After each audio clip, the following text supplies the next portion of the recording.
remembering Sir David Amess, the Honourable Member for Southend West, colleague and friend. May the bright memory of his rich life ever outshine the tragic manner of his death.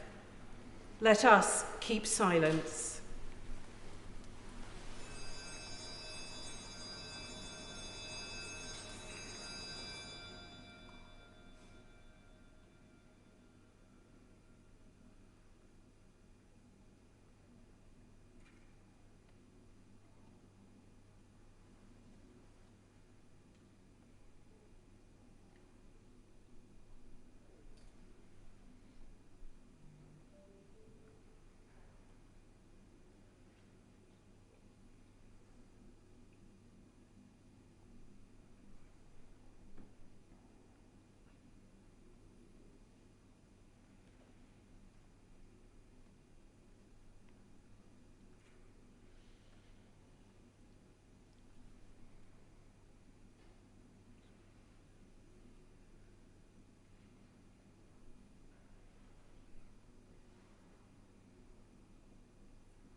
Thank you.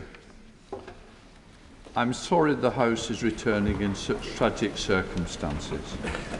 Since we last met, we have lost two outstanding friends and colleagues, Sir David Amess and James Brokenshire. I know honourable and right honourable members from all parts of this House will share my deep sadness at their loss and will want to join me in sending heartfelt condolences to their families. The circumstances of Sir David's death were despicable and they raised the most fundamental issues about how members of this House are able to perform our vital democratic responsibilities safely and securely. In light of the ongoing police investigation, I will not say more about the events, but I give the House my undertaking that I will do everything within my power to ensure that these issues are treated with urgency and with the sense of priority that they deserve. I know that whatever political differences that there are in the House, all members want to ensure not just that we and our staff are able to work safely, but our democracy itself, with local Member of Parliament at the heart of our constituency, is able to function securely. On that, I know the House is united. The House will want to pay tribute to both Sir David and to James, and I hope it will be useful if I set out how I expect us to be able to do so. On Wednesday, after Prime Minister's questions, there will be an opportunity for tributes to be paid to James Brokenshire. Today's planned substantive business in the Chamber and the Westminster Hall will not be proceeded with. Instead, we will have Home Office questions, followed by an opportunity to pay tributes to Sir David Amess on a motion for adjournment to be opened by the Prime Minister. At 6 p.m, there will be a service of prayer and remembrance to commemorate Sir David at St Margaret's Church. I expect the House to adjourn approximately at 5:30 p.m. for those members who wish to attend the service, then to proceed from this chamber to St Margaret's. I know many members want to speak, and if we can bear that in mind, it will help us all that we get it on the record. And just to say, there will be books of condolence for members to sign, along with staff as well. So please, let us now move to questions to the Home Secretary. We now come to Cheryl Murray. One, please, Mr. Speaker. Home Secretary. Thank you, Mr. Speaker. Before I come on to my response, I will pay my tribute shortly to our dear friend Sir David. But I want to echo your words and start by saying that his killing is a terrible and sad moment in our history, an attack on our democracy and an appalling tragedy, and we are all thinking of David, Julia and their family. And I would, Mr. Speaker, like to echo your words about our dear colleague, James Brokenshire, the Member of Parliament for Old Bexley and Sidcup, who bravely battled cancer over the last year. And James, Cathy and their children are absolutely in all our thoughts. In response to question number 1, Mr. Speaker, these protests are extremely dangerous. They have caused great economic harm, they have caused misery and distress of the law-abiding public, and they have also prevented members of the public from going about their daily business. Thank you, Mr. Speaker. On Friday, we saw the worst type of illegal protest, where my good friend was stabbed as he did his job. Mr. Speaker, I hope to catch your eye later and give my own tribute to this most excellent fellow, and I thank you for making this possible. I know, sadly, on this occasion, it was one of our colleagues, but will the government review how we help to keep those safe, all of those people who work in public-facing roles? My honourable friend, I echo the words of my honourable friend, actually, in terms of her remarks and the points that she has made. And of course, we have a duty and a responsibility, and there is a great deal of work taking place right now with Mr. Speaker, with our police forces across the country, to do exactly that. And there'll be further updates over the next few days, particularly for members of Parliament, but also in terms of wider public protection. Chris Brown. Thank you, Mr. Speaker. I, of course, too, also pay tribute to Sir David Amess. I never managed to persuade him to support gay marriage, but he always asked after my husband, and I think that that was the character of the man. The difficulty is judging what the boundary is between legal and illegal protests, because some people protesting online use vile abuse. They think that that's perfectly justifiable. We seem to have developed a toxic way of doing our politics. How do we simply change that so that we become a bit more like Sir David, and for that matter, a bit more like James?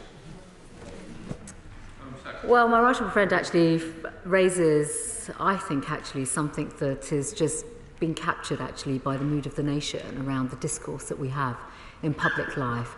Now, clearly, the online space, we see far too much cruelty online. And I think all of us have a responsibility and a duty to work together. And I do think working together is part of the solution here. And then, of course, when it comes to this place and to public life and politics, I would use one word, and that is respect. Julian Sterling. Number 2, Mr. Speaker. Mr. Speaker, can I start by associating myself with the remarks of the Home Secretary with regard to James Brokenshire, who I worked with over the last 15 years on all manner of subjects. He was a lovely man and a pleasure to know. It's also a poignant moment as I group this question with question 5 to realise that he would have spotted, Sir David would have spotted the subject of these two questions, and given his long interest in animal welfare, should in any just world be bobbing behind us now to ask a question. Mr. Speaker, stealing a pet from its loving owner is a particularly cruel crime, causing heartbreak for families and great distress to the pet.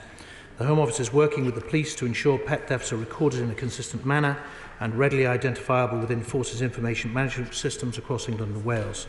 The Pet Theft Task Force has recently made a series of recommendations which we're considering, and we will introduce a new criminal offence for pet abduction. As well, wasn't it, Minister? Yeah. So, Julian Sterling. Thank you, Mr. Speaker. Can I start by adding my tribute to Sir David? He was dedicated, as the Minister said, dedicated his career for better animal welfare. And I know that this topic was one that was very close to his heart, and he had been lobbying the Minister very hard on.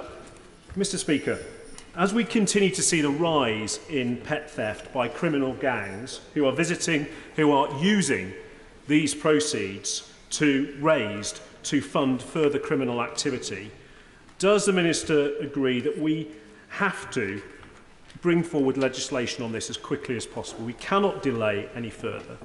And can the Minister give us a clear timescale on when we're going to see this legislation and we can vote on this important legislation in this House?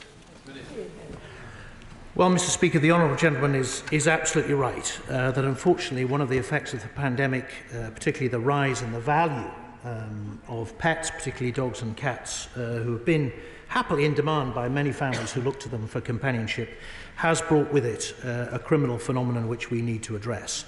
The task force has made a number of recommendations, and while I can't give the honourable gentleman an absolute timetable today, he has our undertaking that we are keen to move as swiftly as possible to give him the opportunity to put this offence on the statute book. Simon Baines. Thank you, Mr. Speaker. I, like other honourable members here, am honoured to ask this question in the memory of Sir David. I met with local residents concerned about pet theft recently in Hanmer in my constituency in Clwyd South. And what message would the Minister give to those constituents who have been worried about this issue locally? Well, Mr. Speaker, it's typical of the Honourable Gentleman that he would gather his constituents together to give voice to their concern in this area. I think the message that I would give them is that we recognise their distress and concern. As a dog and a cat owner ourselves, it's inconceivable that our pets might be stolen, and the damage and trauma that would be caused to my family if that awful event were to happen is very keenly in our mind. The policy development work in this particular offence has now begun. And as I said earlier, we hope to bring legislation forward as quickly as possible so that he and the many other members who are very interested in this subject and recognise the distress that's being caused in communities up and down the land by this crime can exercise their free democratic will and put the offence on the statute book. Ian Paisley. Not here. Crispin Blunt. Mr. Speaker, we currently have no plans to reschedule psilocybin to Schedule 2 of the Misuse of Drugs regulations. The Advisory Council on the Misuse of Drugs has recently published Stage 1 of its advice on reducing barriers to research with controlled drugs. We will consider the advice, including its implications for psilocybin, carefully before responding. Crispin Blunt. Thank you, Mr. Speaker. Does my right honourable friend understand the emerging potential of the psychedelic class of drugs with psilocybin to the fore to treat depression, trauma and addiction? Now, some of this science was emerging in the 1960s, before our current drugs laws closed it down. Last year, or in 2019, 90,503 of our fellow citizens were driven to suicide by their depression or trauma, or whose rock bottom in addiction has been death. If there is any scale of potential for these drugs, and it appears that there is, any further delay in getting the science and the research going is not defensible. In fact, it's a morally disgraceful abrogation of our duty to the public good. Well, Mr. Speaker, as a founder of the All-Party Group on Life Sciences, I am well aware of the potential of any number of compounds to assist us in the constant battle against mental and physical illness, and the need for this country to lead in research that might alleviate the problem not just here but in the rest of the world. But the Honourable Gentleman will know that in particular where it comes to rescheduling of particular compounds, we do so where medicines are approved on the advice of the MRHA and of the ACMD. He will know, for example, that in June last year we did place Epidiolex, which is a cannabis-based medicine used to treat certain forms of epilepsy, in Schedule 5 to the Misuse of Drug regulations, following exactly that sort of advice. There are ongoing trials and research studies into psilocybin taking place into the UK, and while a medicine has yet to be licensed by the MHRA, if and when it is, we will consider rescheduling. Thanks, Mr. Speaker. Just to catch up on what was said there, could the Minister actually tell me what research the UK Government is basing its current policy regarding psilocybin on, and can that research be made available? Well, Mr. Speaker, the research is being undertaken in a number of academic institutions, as far as I'm aware, and I'm happy to dig out the detail of where specifically, I don't have it to hand, it is being researched. But it's worth reinforcing, Mr. Speaker, that the process for the rescheduling compounds is that approval is given for a medicine by the MHRA. Advice is then taken from the ACMD as the rescheduling, as we did do with Epidiolex. And as soon as those medicines are approved by the MHRA for use, I would be happy to consider rescheduling. Drummond. Thank you very much, Mr. Speaker. Question number 6. Mr. Speaker, I would like to associate myself with the comments made by my ministerial front bench colleagues on the sad loss of our dear colleagues With your permission, I would like to group this question with question 14. And supporting victims of domestic abuse is a government priority. Building on the landmark Domestic Abuse Act and the Tackling Violence Against Women and Girls strategy published this year, we will also publish a dedicated domestic abuse strategy. And this strategy will drive action to prevent offending, support victims, relentlessly pursue perpetrators and strengthen the system as a whole. Thank you very much, Mr. Speaker. And can I place on record, on behalf of my Mearn Valley constituents and myself, our deep and utter shock about the death of Sir David Amess and also that of James Brockenshire. And can I pass on their deepest condolences to his family, constituents, and many families and their friends here and outside Westminster. In Hampshire over the last year, there were 26,785 domestic abuse offences recorded, with the first period of lockdown showing a 14% increase year on year. Would my right honourable friend continue her support for police and crime commissioners like Donna Jones in Hampshire, who are tackling this dreadful crime as a priority? Well, can I thank Donna Jones for the way that she has prioritised this crime, backed by an uplift in the Hampshire Police funding settlement. And I can assure her that we'll be working closely with policing colleagues, including police and crime commissioners and the new policing lead for tackling violence against women and girls, Maggie Blythe, to drive forward improvements in policing's response to these crimes. Furthermore, we'll be publishing a refreshed national statement of expectations on violence against women and girls to support local commissioners, including PCCs, in commissioning effective services.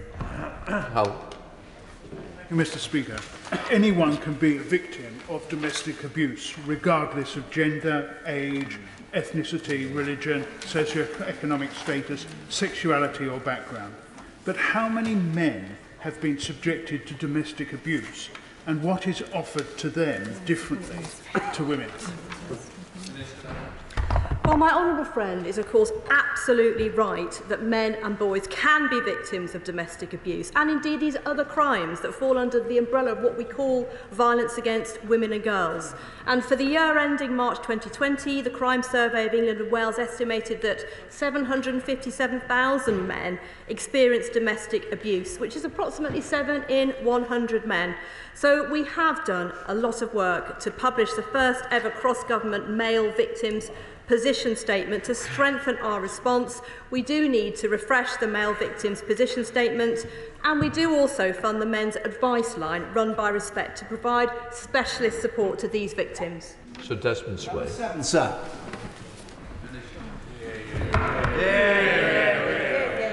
Mr. Speaker, may I also associate myself with the tributes that have been made and will no doubt be made for the rest of the day to both Sir David and to James Brockenshire. They were model parliamentarians and great friends, and we're far poorer in this House for their passing. Mr. Speaker, with your permission, I would like to group this question with question 16. Illegal entry to the UK via small boat is unsafe, unfair and unacceptable. We are working tirelessly to make this route unviable through a comprehensive package of measures. There is no one single answer. Our new plan for immigration and the Nationality and Borders Bill will address the challenge of illegal immigration by increasing maximum sentences for people smugglers and making it easier to swiftly remove those who enter the UK illegally.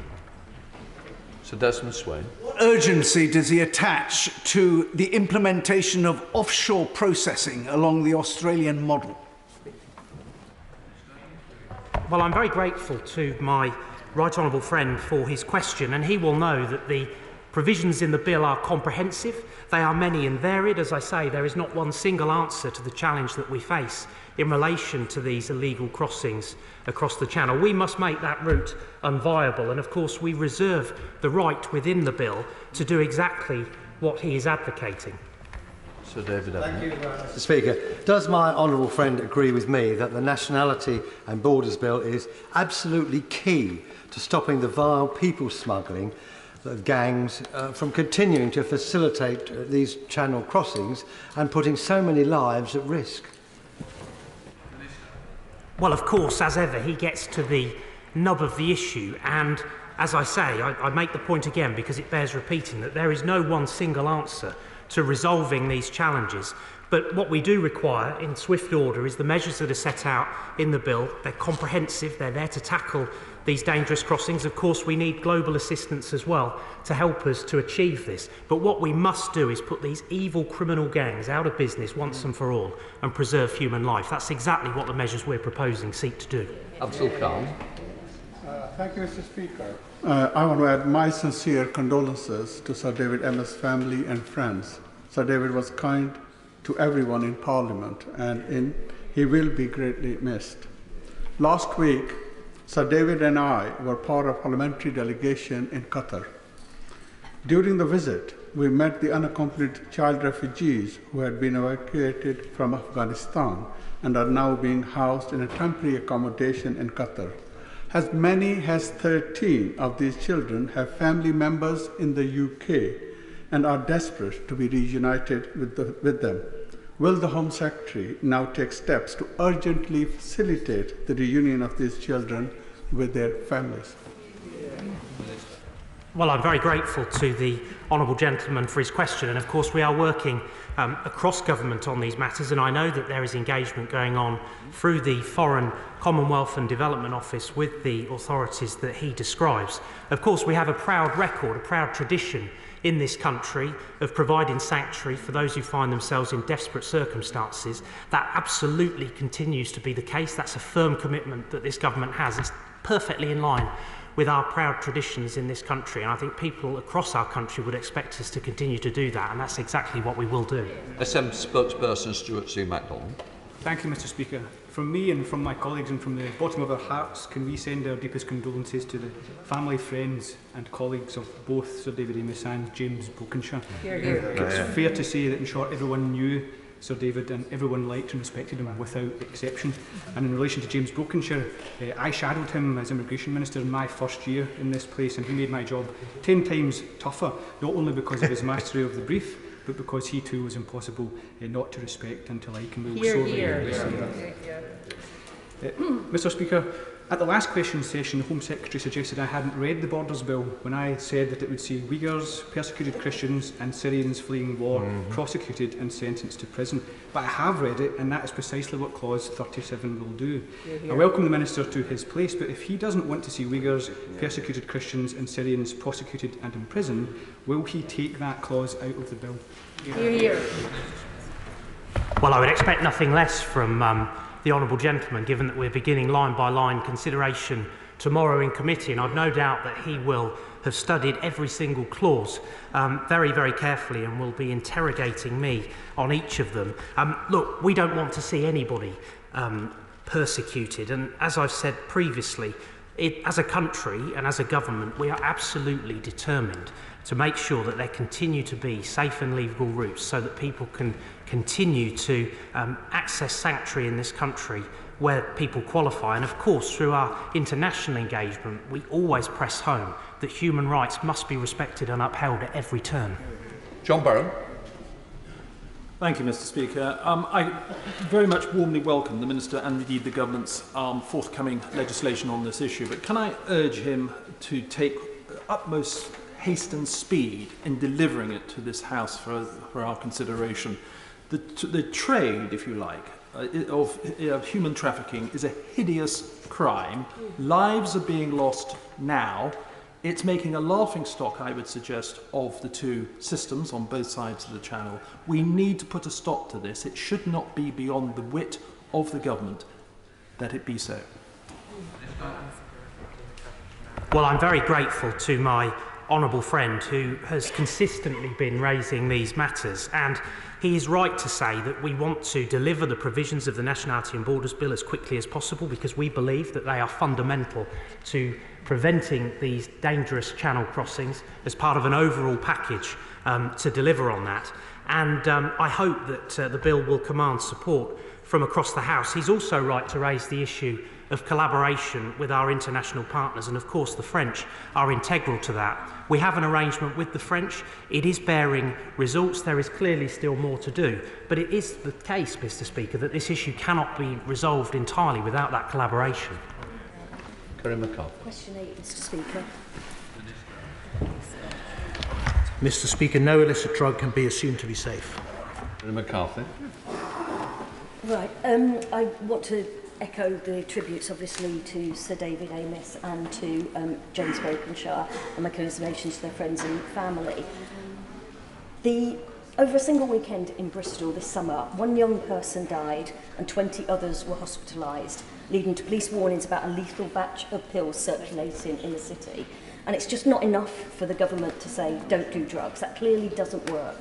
So will the government work with organisations like In the Loop that do provide testing, or provide its own drugs testing service like the Welsh Government has been doing since 2014? That's the only way that you're going to save lives. Well, Mr. Speaker, we're obviously all distressed to hear the news from Bristol, and any life lost to drugs is obviously to be mourned. Anyone interested in lawfully undertaking activities that include the possession, supply or production of controlled drugs, including in the course of drug testing services, can already apply to the Home Office for a domestic licence when they will be subject to the usual visits and considerations about the activities that they undertake. But I do understand the Honourable Lady's implication that we should look at this subject in the round, and it is our hope that we'll publish a comprehensive cross-government strategy on drugs, as I say, in the round, and their impact and what we can do about them later this year. We now go to Laura Farrell. Benign, Mr. Speaker. Cases including the sickening murder of Sarah Everard and the appalling murders of Bieber Henry and Nicole Smallman have caused immense pain and understandably prompted huge concerns. That's why the Home Secretary commissioned an inspection of the police response to violence against women and girls, and we supported the recommendation to appoint a full-time national policing lead to drive forward progress on this hugely important issue. Thank you, Mr. Speaker. I also want to extend my deepest sympathies to the families of Sir David Amess and James Brokenshire. Southend has lost 2 sons, and we've lost 2 very special parliamentary colleagues. I'd also like to recognise the work that my right honourable friend, the Home Secretary, has been doing over the last few very challenging weeks, which have had damaging implications for the relationship between the police and the safety of women. Last week, the Times reported that of disciplinary hearings that have been conducted over the last 3 years, over half were held in private and almost no force published the findings. We know how important transparency is when it comes to public confidence, so could my honourable friend say what steps she is taking to ensure that members of the public can see what is going on with their local force? Well, my honourable friend is absolutely right that public confidence in the policing response is vital in tackling violence against women and girls. And I'm determined, as is the Home Secretary, to do all we can to combat these sickening crimes. We are committed to ensuring that policing is subject to stringent levels of transparency and accountability. Misconduct hearings are chaired independently of forces by legally qualified chairs. Sometimes those hearings must be held in private for several legitimate reasons, but we will be looking at this matter further to make sure that the system is accountable to the public. Shadow Minister Jess Phillips. Thank you, Mr. Speaker. Obviously, we all on this side of the House wish to be associated with the words of the Home Secretary and send our love and best regards to Sir David's family. He was kind and good, but for me, above all else, he was funny, and he didn't take himself too seriously. And as for James, as the Immigration Minister, he was incredibly approachable and kind, and a good and thorough minister. I wish also just to briefly say, from this side of the House who know how it feels to have someone fall, our love, through you, Mr. Speaker, is with all of those friends and colleagues of those who have died. I simply rise to ask the Minister if her department have decided if they are going to implement all the recommendations and the timeframe laid out in Her Majesty's Inspectorate of Policing report last month in order to improve our national response to violence against women and girls. In September, the Minister told this House that the Home Secretary has committed to considering the report's full recommendations and will update Parliament when she has done so. An update on that position would be welcomed. Well, I thank the Honourable Lady for her words just now. And clearly the report that has been produced is a very important report, and the Home Secretary and the Home Office are considering that in detail. We have already put into place a number of very important actions, including appointing Detective Chief Constable Maggie Blythe and also chairing a new task force to drive cross-government action. The Home Secretary has also announced an independent inquiry into the issues surrounding Wayne Couzens and wider culture in policing, and she will update the House very soon. Carl Lockhart. Question 10. Thank you, Mr. Speaker. When we introduced the new skilled worker visa last year, we broadened the skills threshold from the academically focused graduate level under the previous Tier 2 visa to school leaver level, RQF3, to ensure a wider range of skilled work was recognised. This change means roles such as butcher, farmer and poultry processors qualified for the skilled worker route, allowing recruitment on a global level into them. Carl Lockhart.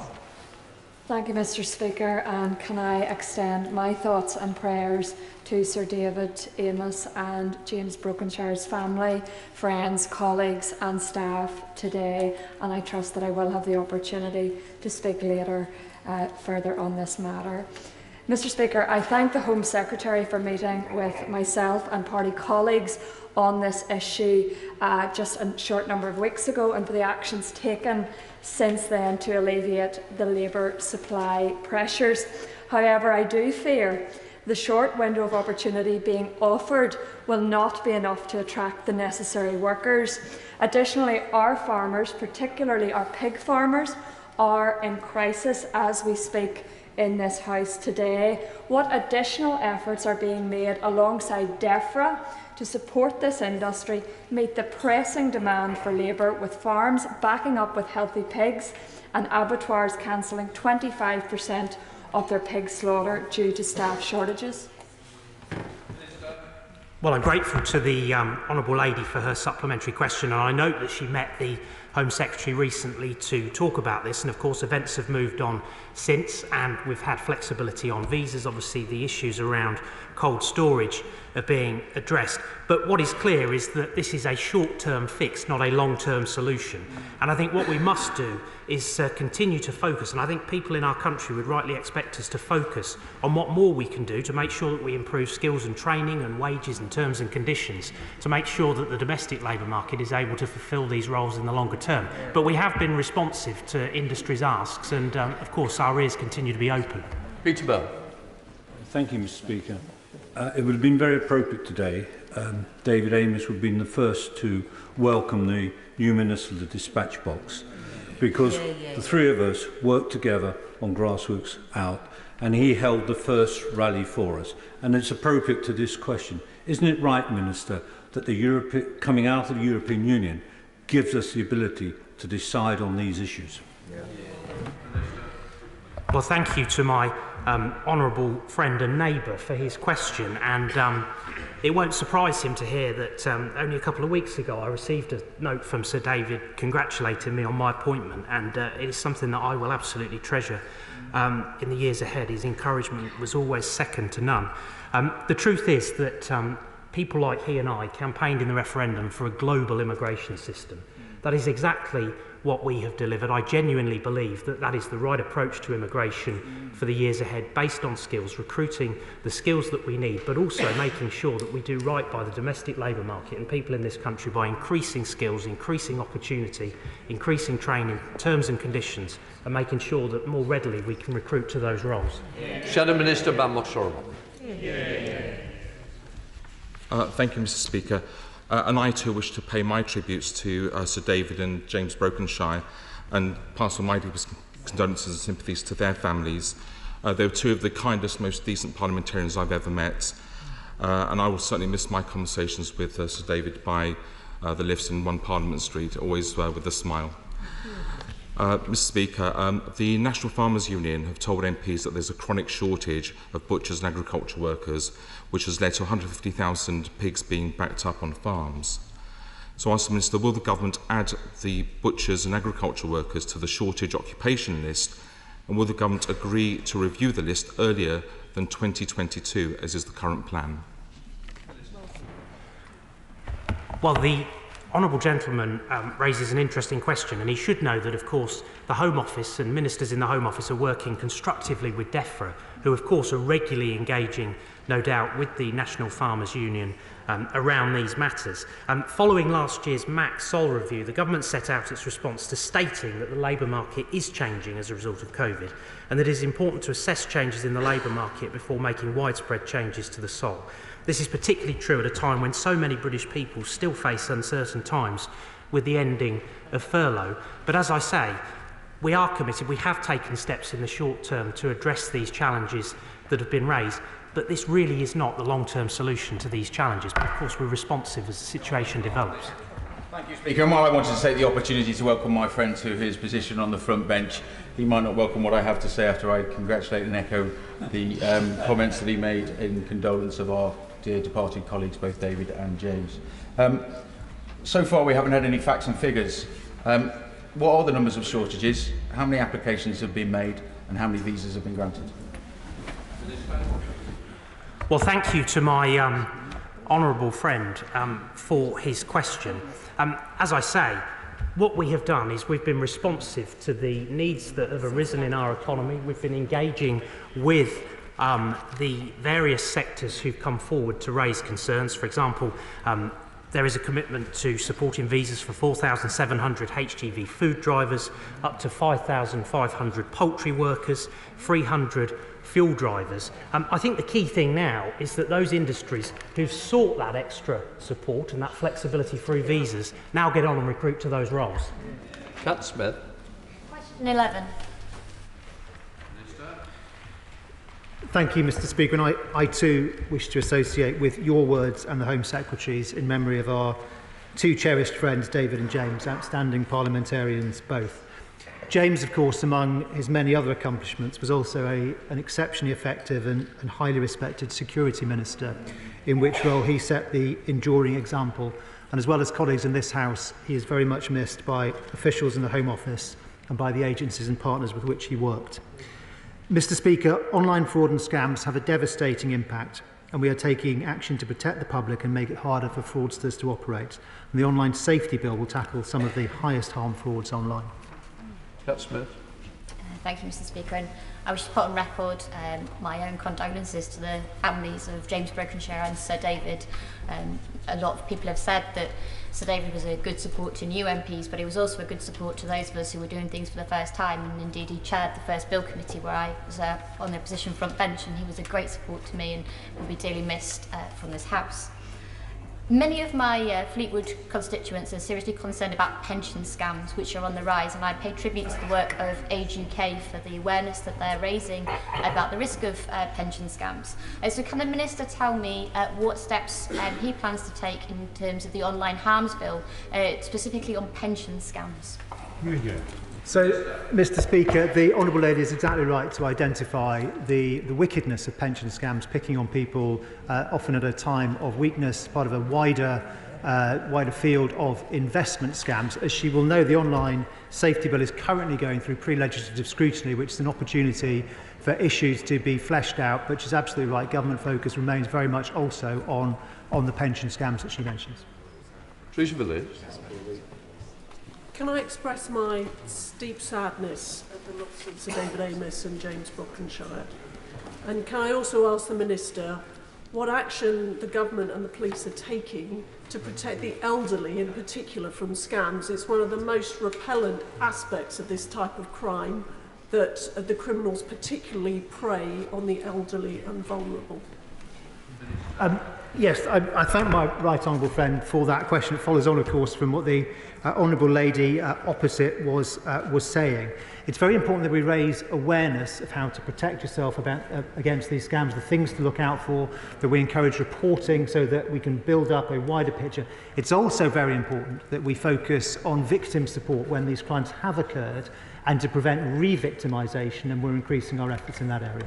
Shadow Minister Conor McGill. Thank you, Mr. Speaker. Can I echo what has been said about Sir David Amess? When it comes to James Brokenshire, quite simply, he was everything you'd have wanted in an opposite number. He was cooperative, constructive, but occasionally combative, and I will miss him. I congratulate the new Security Minister, and I think we've already established a similar working relationship.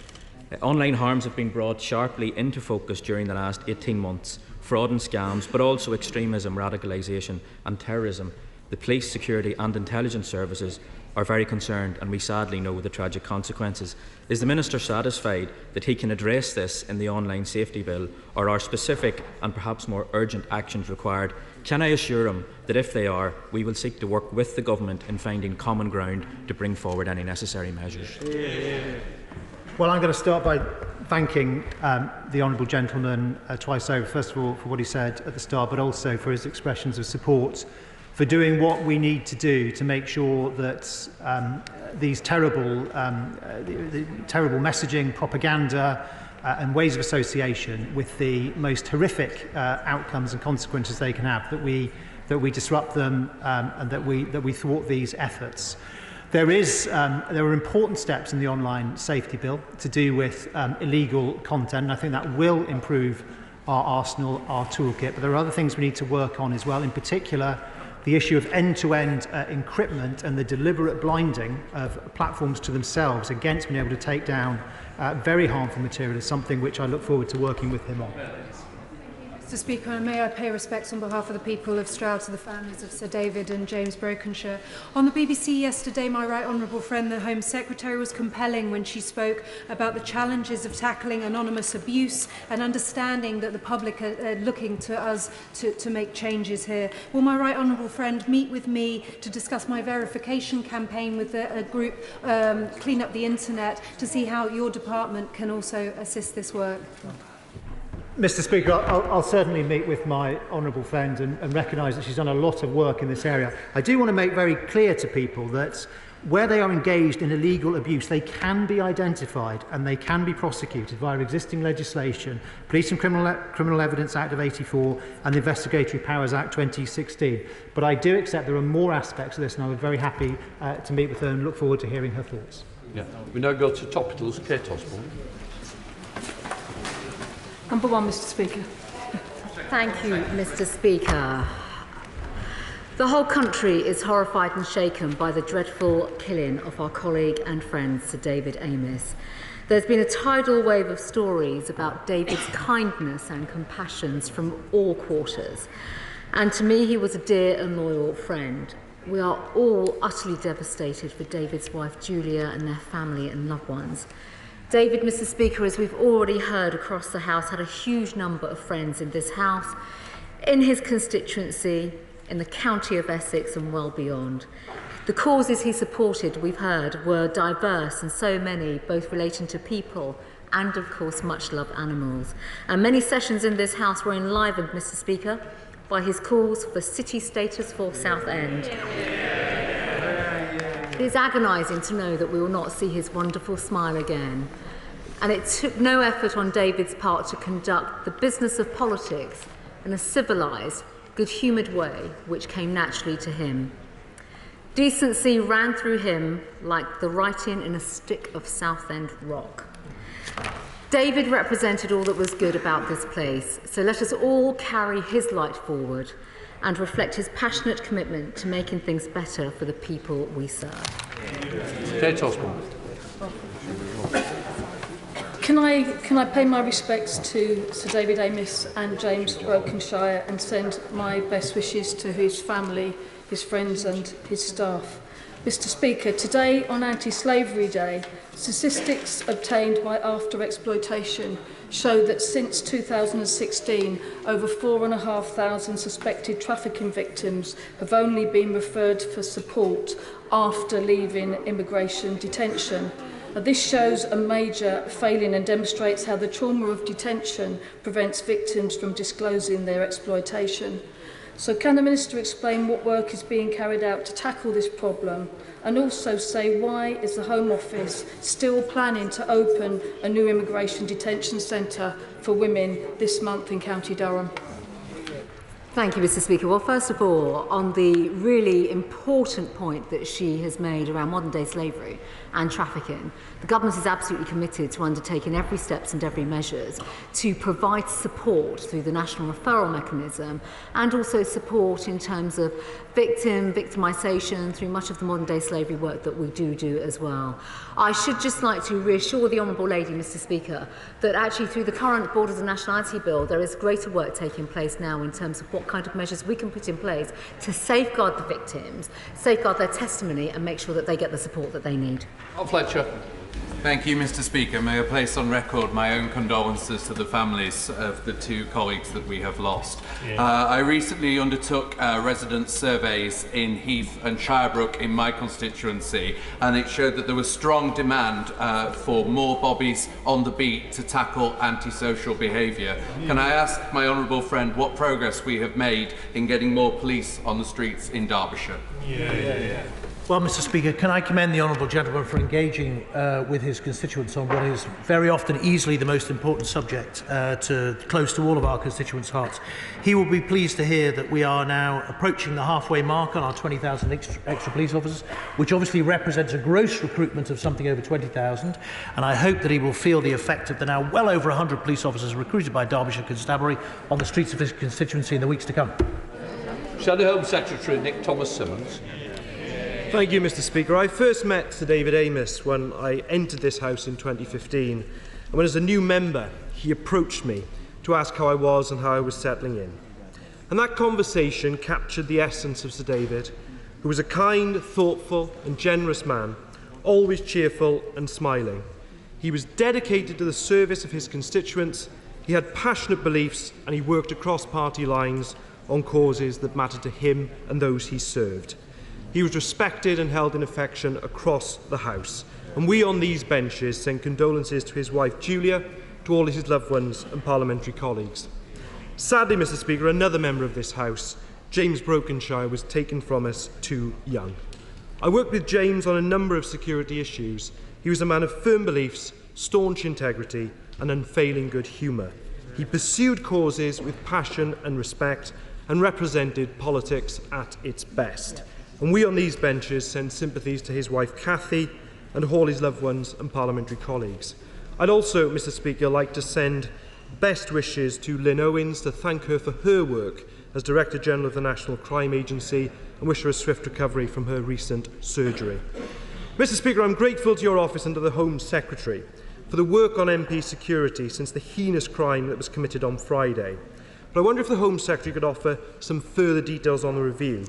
Can she confirm when the review she announced will be completed and what she will do too to ensure that any recommendations are applied consistently by police forces up and down the country? Well, I thank my right honourable friend, first of all, for his comments regarding Sir David, James and Lynn as well, Lynn Owens. These are important points, obviously, in terms of members' security, which the Speaker and myself have been working on over recent days. And it is absolutely right, I think, for all members of the House to recognise that we want to see consistency across the board when it comes to the safety and security of members of Parliament and our ability to conduct our public duties as democratically elected members of this House. The review is underway right now, and I can confirm to my right honourable friend and to all honourable and right honourable members that the policing review itself is concluding literally over the next few days.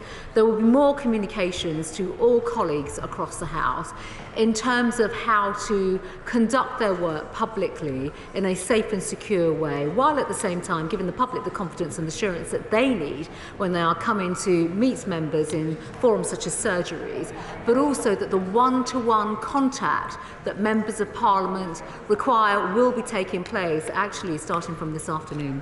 Nick Thomason.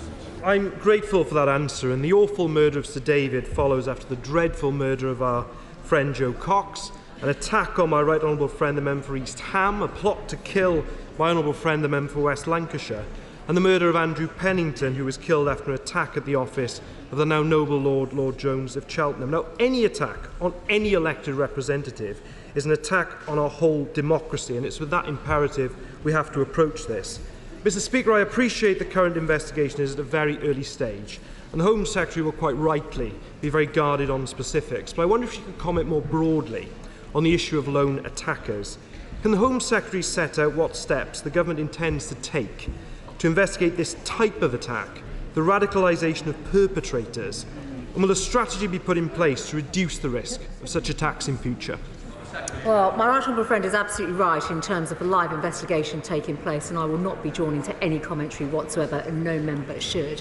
The issue of lone attackers is not new, and across society and across our country and other countries around the world, sadly we have seen too many lone attackers in previous years as well. There is a great deal of work taking place, and sadly we will continue to discuss actually the work across intelligence, policing, security, prisons and probation as well, the work that takes place to prevent these attacks, but also the data and intelligence sharing that is undertaken across our systems, across government, but across all aspects of various institutions and society, linked to, of course, some of the current inquiries that are also taking place. So there's a great deal of work that is in flight right now, underway. But I also think it is important to recognise, and I would like all members of the House to hear this, we have some of the best intelligence and security agencies in the world. I want to pay tribute to them today and our police forces for the work that they have been doing, specifically in regards to the current investigation, but also the much wider work that they do to keep us safe every single day. Spencer. Thank you, Mr Speaker, and I'd like to associate myself with the remarks made by yourself, the Home Secretary and other honourable members, and pay tribute to Sir David Amess and James Brokenshire, two fantastic and honourable MPs, cruelly taken before their time, and their friends and families are in all our thoughts and prayers. Now, on the review of security of MPs, does my right honourable friend agree with me that one of the things that makes our democracy great is the unfettered access our constituents have to us, and that this must be protected and strengthened as part of this review? I thank my honourable friend for his question, well, for his comments and his question. He's absolutely right, and I think all of us, all honourable and right honourable members, take pride in their constituency work, and exactly that, the ability for constituents to approach us and for us to be approachable to them. Underway right now, there are a number of security reviews, but practical considerations that we are looking at, rightly to protect members and to protect the public, to enable us to carry out our functions as democratically elected members of this House. SNP spokesperson Stuart C. MacDonald. Thank you, Mr Speaker. Having expressed our condolences, can we also express our thanks both to you and the Home Secretary for the work that's already ongoing to review and improve our security. I agree with the Home Secretary that we must make it our mission both to improve safety and to protect the close links between the public and their representatives. But will she agree that this must be true at all levels of democracy? And I mention in particular our local councillors at the coalface, often doing surgeries alone, week in and week out. Right, my friend is absolutely right, and I would just like to pay tribute actually to all elected representatives across the United Kingdom, because they do conduct themselves day in, day out with great determination, and it is right, and there is work taking place, just to give the honourable gentleman in the House assurance through the Cabinet Office that we actually look at the right kind of measures and support them. Slow. I want to echo every comment that has been made about David Amess and James Brokenshire. The introduction of damping in 2004 to the police funding formula has cost Bedfordshire about 95 officers on the beat. Will the government commit to scrap damping as quickly as possible to be fair to Bedfordshire and the other forces affected, and to do so as quickly as possible? Well, Mr Speaker, I've made a commitment in this House before that we'll introduce a new funding formula for police forces across the land before the next election. That is the objective that we're currently working towards, although I would warn everybody that all cannot have prizes. Thank you, Mr Speaker. On behalf of my constituents and myself, I would like to pass on my deepest condolences to the family of Sir David Amess and James Brokenshire. Mr Speaker, the Secretary of State will no doubt be aware of the long-running extradition cases of the West Midlands Three, two of whom are my constituents in Coventry North West. These three people are British citizens, and they have endured raids, arrest and imminent threats of extradition.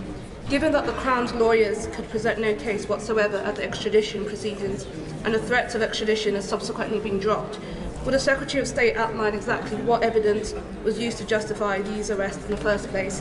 And I'm sure the Secretary of State will agree that my constituents deserve clear answers. Speaker, I'd like to speak to the Honourable Lady separately on this case, if I may, because I didn't fully hear her question, but I will certainly follow up on this extradition. Nigel Mills. Thank you. Can I also extend my condolences to the family and friends of James and Sir David.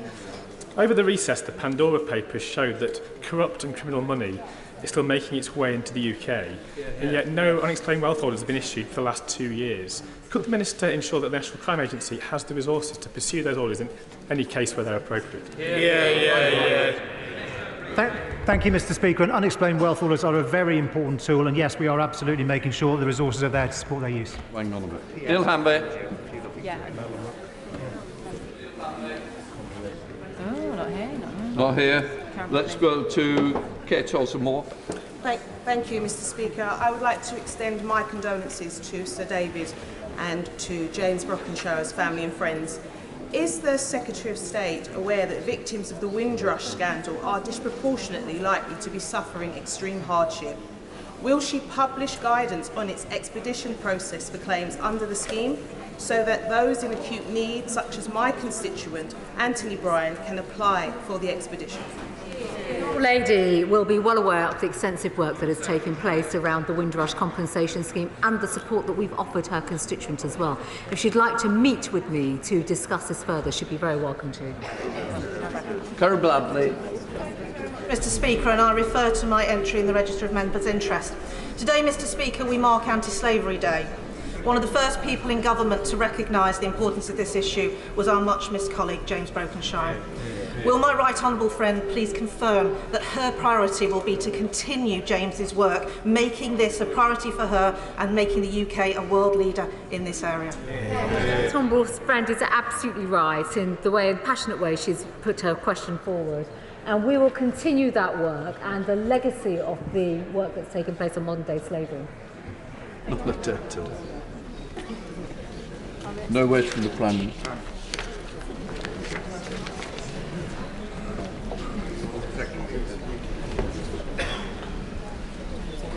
Order. In a moment, I will ask the Prime Minister to move a motion for the adjournment of the House, which will give an opportunity for us to pay tribute to Sir David Amess.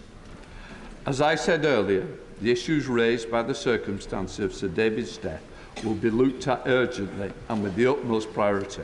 I would also remind honourable and right honourable members that a police investigation is ongoing. So our focus this afternoon should be on Sir David's life and his contribution to our democracy. In nearly 4 decades in this House, Sir David was second to none in his determined commitment to his constituents, firstly as the member for Basildon between 1983 and 97, and since then as the member for Southend West. He was tireless in making sure the voice of Southend West was heard in this chamber. It's difficult to believe that we will not hear him make the case for Southend achieving city status. Before the next recess, definitely. He worked equally hard outside of the chamber for his constituents, always going the extra mile to make sure their case was heard and their needs were met.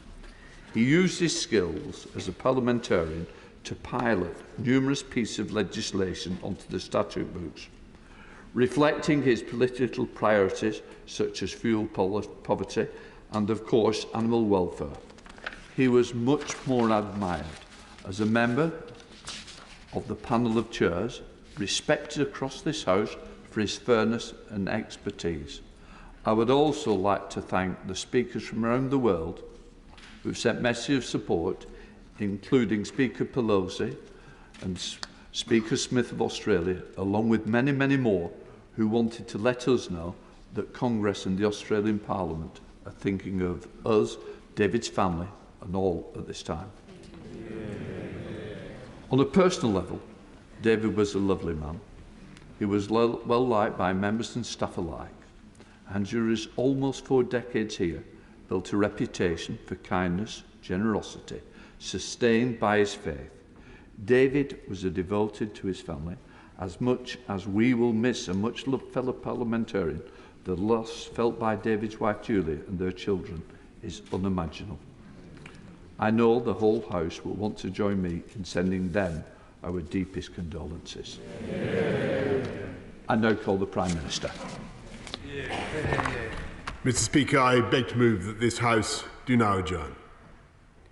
The passing of 72 hours has done little to numb the shock and sadness we all felt when we heard of the tragic and senseless death of Sir David Amess. This House has lost a steadfast servant, we've lost a dear friend and colleague, and Julia and her children have lost a loving husband and devoted father. Nothing I or anyone else can say will lessen the pain, the grief, the anger they must feel at this darkest of times. We hold them in our hearts today. We mourn with them and we grieve alongside them. Sir David was taken from us in a contemptible act of violence, striking at the core of what it is to be a member of this House and violating the sanctity both of the church in which he was killed and the constituency surgery that is so essential to our representative democracy. But we will not allow the manner of Sir David's death in any way to detract from his accomplishments as a politician or as a human being. Because Sir David was a patriot who believed passionately in this country, in its people, in its future. He was also one of the nicest, kindest, and most gentle individuals ever to grace these benches. A man who used his decades of experience to offer friendship and support to new members of all parties, whose views often confounded expectation and defied easy stereotype, and who believed not just in pointing out what was wrong with society, but in getting on and doing something about it. It was that determination to make this country a better place that inspired his outstanding record on behalf of the vulnerable and the voiceless. The master of the Private Members Bill and 10-Minute Rule Bill, he passed legislation on subjects as diverse as animal welfare, fuel poverty, and the registration of driving instructors. He was a prodigious campaigner for children with learning disabilities and for women with endometriosis, a condition on which he became an expert after meeting a woman at one of his constituency surgeries. Behind the famous and irresistible beam lay a seasoned campaigner of verve and grit, whether he was demanding freedom for the people of Iran or courting votes in the Westminster Dog of the Year contest.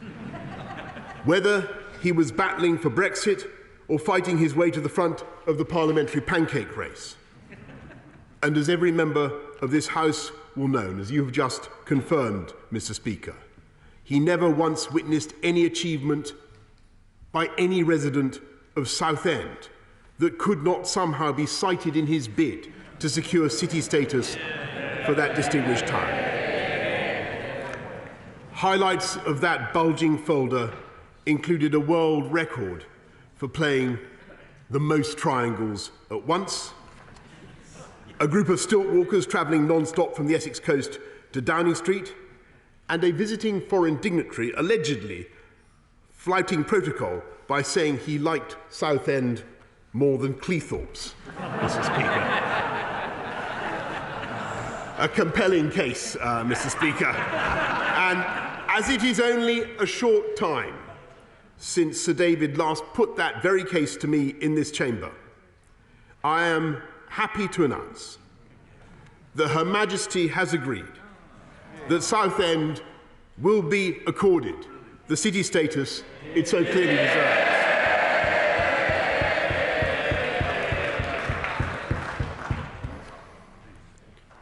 That Sir David spent almost 40 years in this House, but not one day in ministerial office tells everything about where his priorities lay. He was not a man in awe of this chamber, nor a man who sought patronage or advancement. He simply wanted to serve the people of Essex, first in Basildon, then in Southend. And it was in the act of serving his constituents that he was so cruelly killed. In his recent memoir, Sir David called surgeries a part of the great British tradition of the people openly meeting their elected politicians. Even after the murder of Joe Cox and the savage attacks on Stephen Timms and Nigel Jones, he refused to accept that he should be in any way deterred from speaking face to face with his constituents. And so when he died, he was doing what he firmly believed was the most important part of any MP's job, offering help to those in need. In the awful moments before we knew the full horror of the tragedy, a member of Sir David's Constituency Association, her voice breaking with emotion, told an interviewer that we need him, the country needs him, and we do. This country needs people like Sir David. This House needs people like Sir David, and our politics needs people like Sir David. Dedicated, passionate, firm in his beliefs, but never anything less than respectful for those who thought differently. Those are the values he brought to a lifetime of public service. There can be few among us more justified than him in his deep faith in the resurrection and the life to come. And while his death leaves a vacuum that will not and can never be filled, we will cherish his memory, we will celebrate his legacy, and we will never allow those who commit acts of evil to triumph over the democracy and the Parliament that Sir David Amess loved so much. The question is, this House to now adjourn. I now call the Leader of the Opposition, Keir Starmer. Thank you, Mr. Speaker. In the last few days, there have been many tributes to Sir David, from politicians of all parties, from his constituents and members of the public, from friends and from family, and from faith leaders, especially the Catholic Church, of which he was such a devoted follower. Each tribute paints its own picture of a committed public servant, of kindness, and of a man whose decency touched everybody that he met. Taken together, these tributes are a powerful testimony to the respect, the affection, and yes, the love that David was held in across politics and across different communities. Together they speak volumes about the man that he was and the loss that we grieve. Sir David was a dedicated parliamentarian, and his loss is felt profoundly across this House. We are united in our grief at this terrible time. We are thinking of David and his family. We are thinking, once again, of our dear friend Joe Cox, who was killed just 5 short years ago. And I know that honourable members and their staff will have spent the weekend worrying about their own safety. The emotion is the same across the House. But I remember just how acutely Joe's loss was felt on these benches.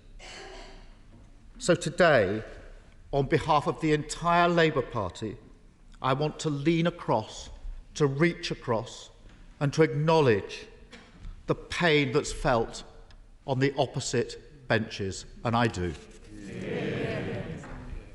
Of course our differences matter. After all, that's what democracy is about.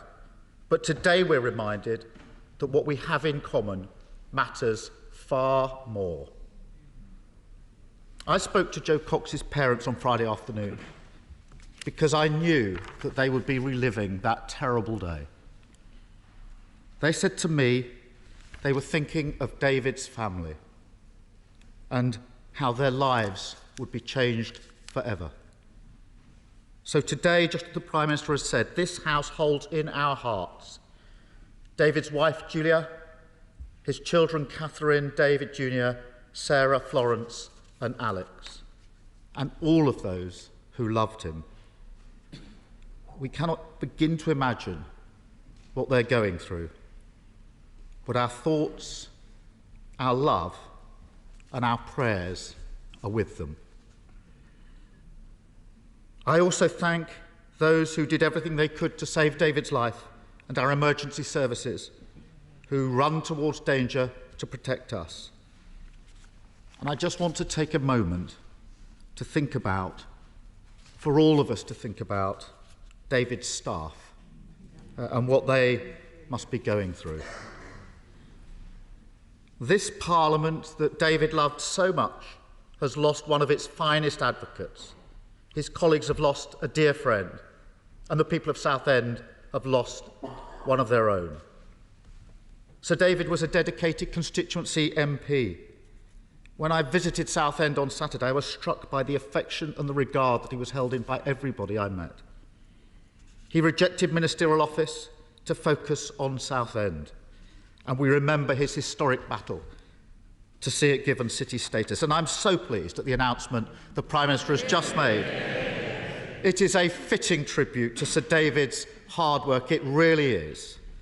Fitting because David delivered on the causes he championed. He cared about them. He passed a bill that forced action on fuel poverty. He paved the way for better standards of fire safety and delivered protections for animal welfare.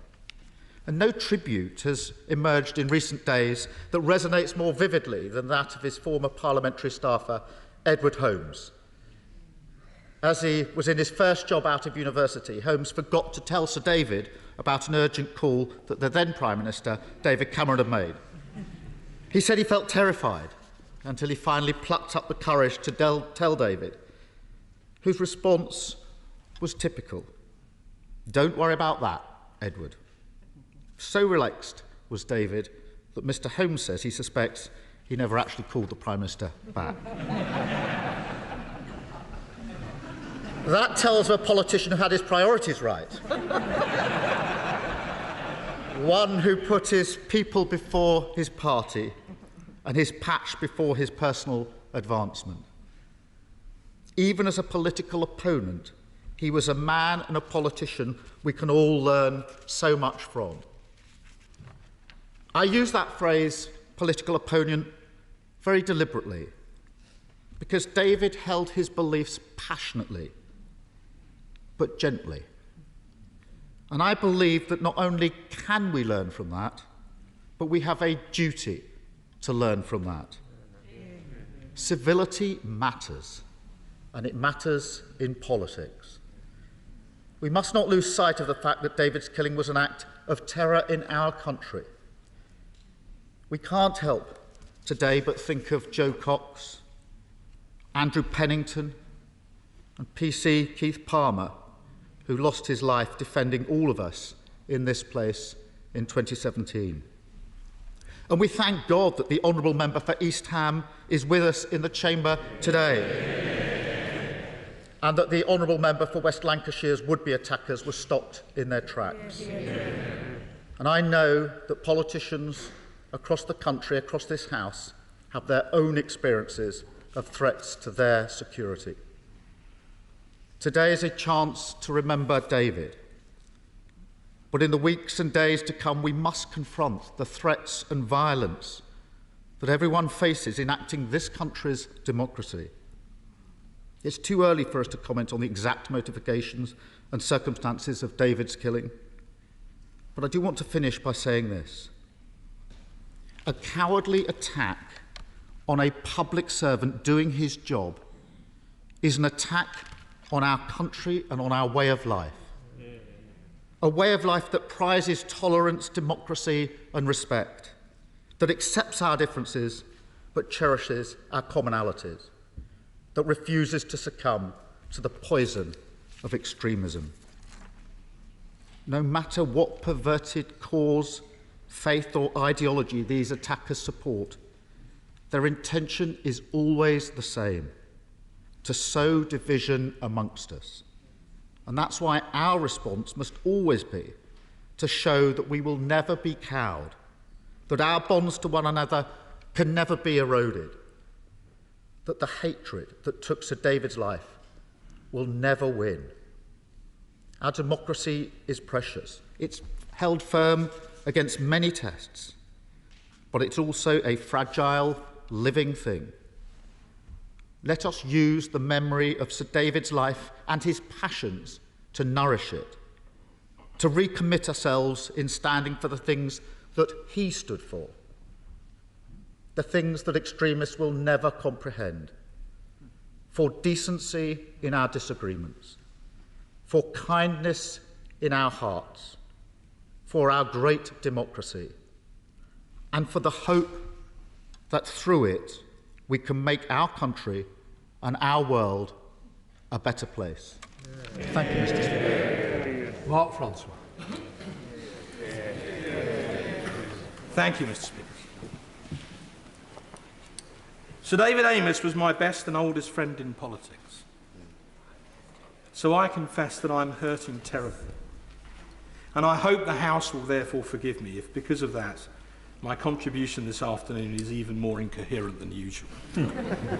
I certainly cannot match those two beautiful and, if I may so, extremely moving tributes from the Prime Minister and the Leader of the Opposition. Thank you. Everything I ever learned about how to be a constituency MP, I learned from David Amess. He sponsored me for the candidates list and he mentored me when I arrived. Without him, I would never have become a member of Parliament. So some might well argue he has much to answer for. I grew up in Basildon when David was the local MP. I grew up on a working-class council estate, which even the locals nicknamed Alcatraz. David helped me to campaign in 1991 to win election onto Basildon Council. Quite a robust place to learn your trade. Once described as the only local authority in Britain where at council meetings the councillors actively heckled the public gallery.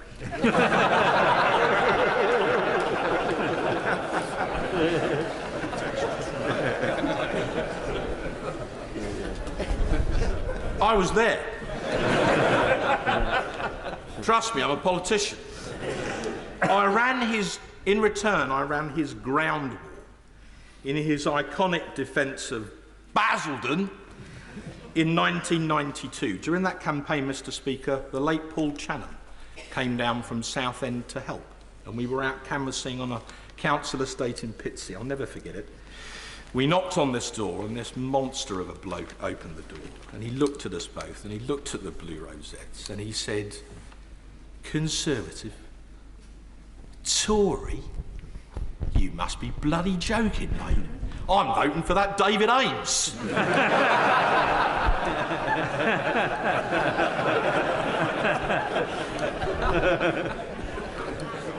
And I said, "I know when I'm beat, sir. Well done." And my partner Olivia and I were due to be on his table at the Southend West Conservatives' annual dinner on the day that he was killed. But David is now our fallen comrade, sir.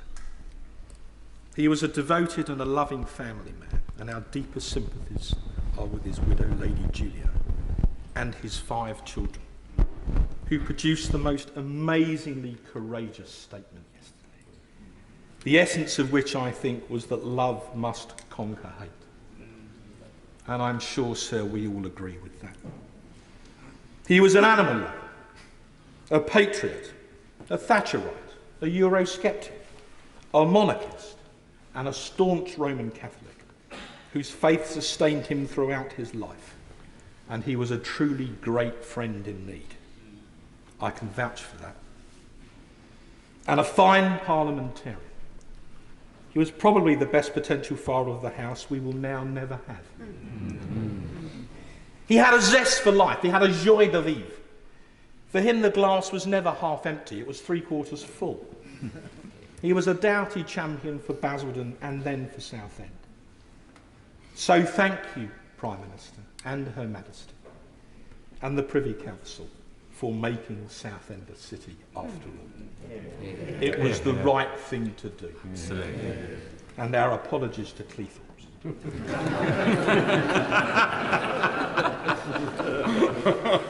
While you're at it, if you can help Southend United, they're having a bit of a secret. They really need, sir, all the help they can get. But you never knew what David was going to do next. That Essex cheeky chappy smile, that impish Amess grin, always with some hint of gentle mischief standing behind it. He once even persuaded His Holiness the Pope to bless a boiled sweet. But my friend and neighbour will explain in a moment, Mr. Speaker. But he did have a serious side too, and it's on that which I really want to focus the rest of my contribution today. In the last few years, David had become increasingly concerned about what he called the toxic environment in which MPs, particularly female MPs, were having to operate. He was appalled by what he called the vile misogynistic abuse which female MPs had to endure online, and he told me very recently that he wanted something done about it. 3 years ago, 3 years, my right honourable friend for Mid-Bedfordshire wrote a powerful article about this on Conservative Home, in which he quoted the following social media post. I want to see you trapped in a burning car and watch the heat from the flames as they melt the flesh from your face. I ask you, Mr. Speaker, what did she do to ever deserve that? Another fallen comrade, Jo Cox, whose sister now graces this place, said we have more in common than divides us. And I think she was absolutely right. Mr. Speaker, all of us, wherever we come from, came here to try and help people. We may disagree, sometimes passionately, about how best to help people, but surely we can all agree that we came here to try, for which we are now systematically vilified, day after day. And I simply say to you, ladies and gentlemen, that enough is enough. Because we all have absolutely one thing in common. We are legislators. So I humbly suggest, Mr. Speaker, we get on and do some legislating. I suggest that if we want to ensure that our colleague didn't die in vain, we collectively, all of us, pick up the baton, regardless of our party, and take the forthcoming online harms bill and toughen it up markedly. So let's put, if I may be so presumptuous, David's law onto the statute book, the essence of which would be that while people in public life must remain open to legitimate criticism, they can no longer be vilified or their families subject to the most horrendous abuse, especially from people who hide behind a cloak of anonymity, with the connivance of the social media companies for profit. The mood I'm in, Mr. Speaker, I confess I'd like to drag Mark Zuckerberg of Facebook and Jack Dorsey of Twitter to the bar of the House, if necessary kicking and screaming, so they can look us all in the eye and account for their actions, or rather their inactions, which make them even richer than they already are. And let's do that for all of our councillors, who are sick and tired of reading on Facebook after every planning committee the night before that, well, it must have been a brown envelope job. Let's do it for all those other people who hold surgeries, for GPs, who have carried on tending to the sick throughout the pandemic, but who are now being vilified online along with their loyal receptionists and staff just for trying to do their job. And if the social media companies don't want to help us drain the Twitter swamp, then let's compel them to do it by law, because they've had more than enough chances to do it voluntarily. So please bring in this bill, Prime Minister. And if you need any assistance in toughening it up, we're called the backbenchers of the House of Commons, and we're here to help.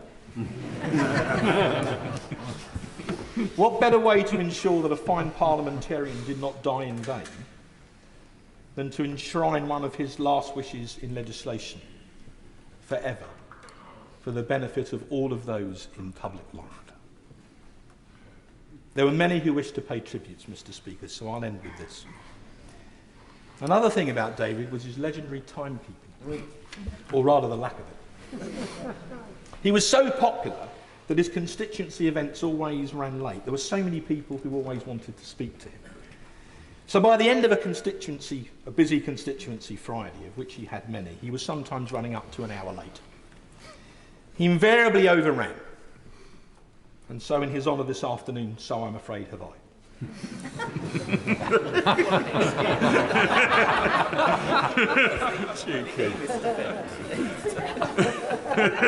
Sorry. But because of this wonderful trait, what better fault to have than that? Among some of his closest friends, he was known affectionately as the late Sir David Amess. Well, now he really is the late Sir David Amess, isn't he? But I am absolutely determined, and I ask for your support in this, that he will not have died in vain. He's now resting in the arms of the God he worshipped so devotedly his whole life. So farewell, David, my colleague, my great friend.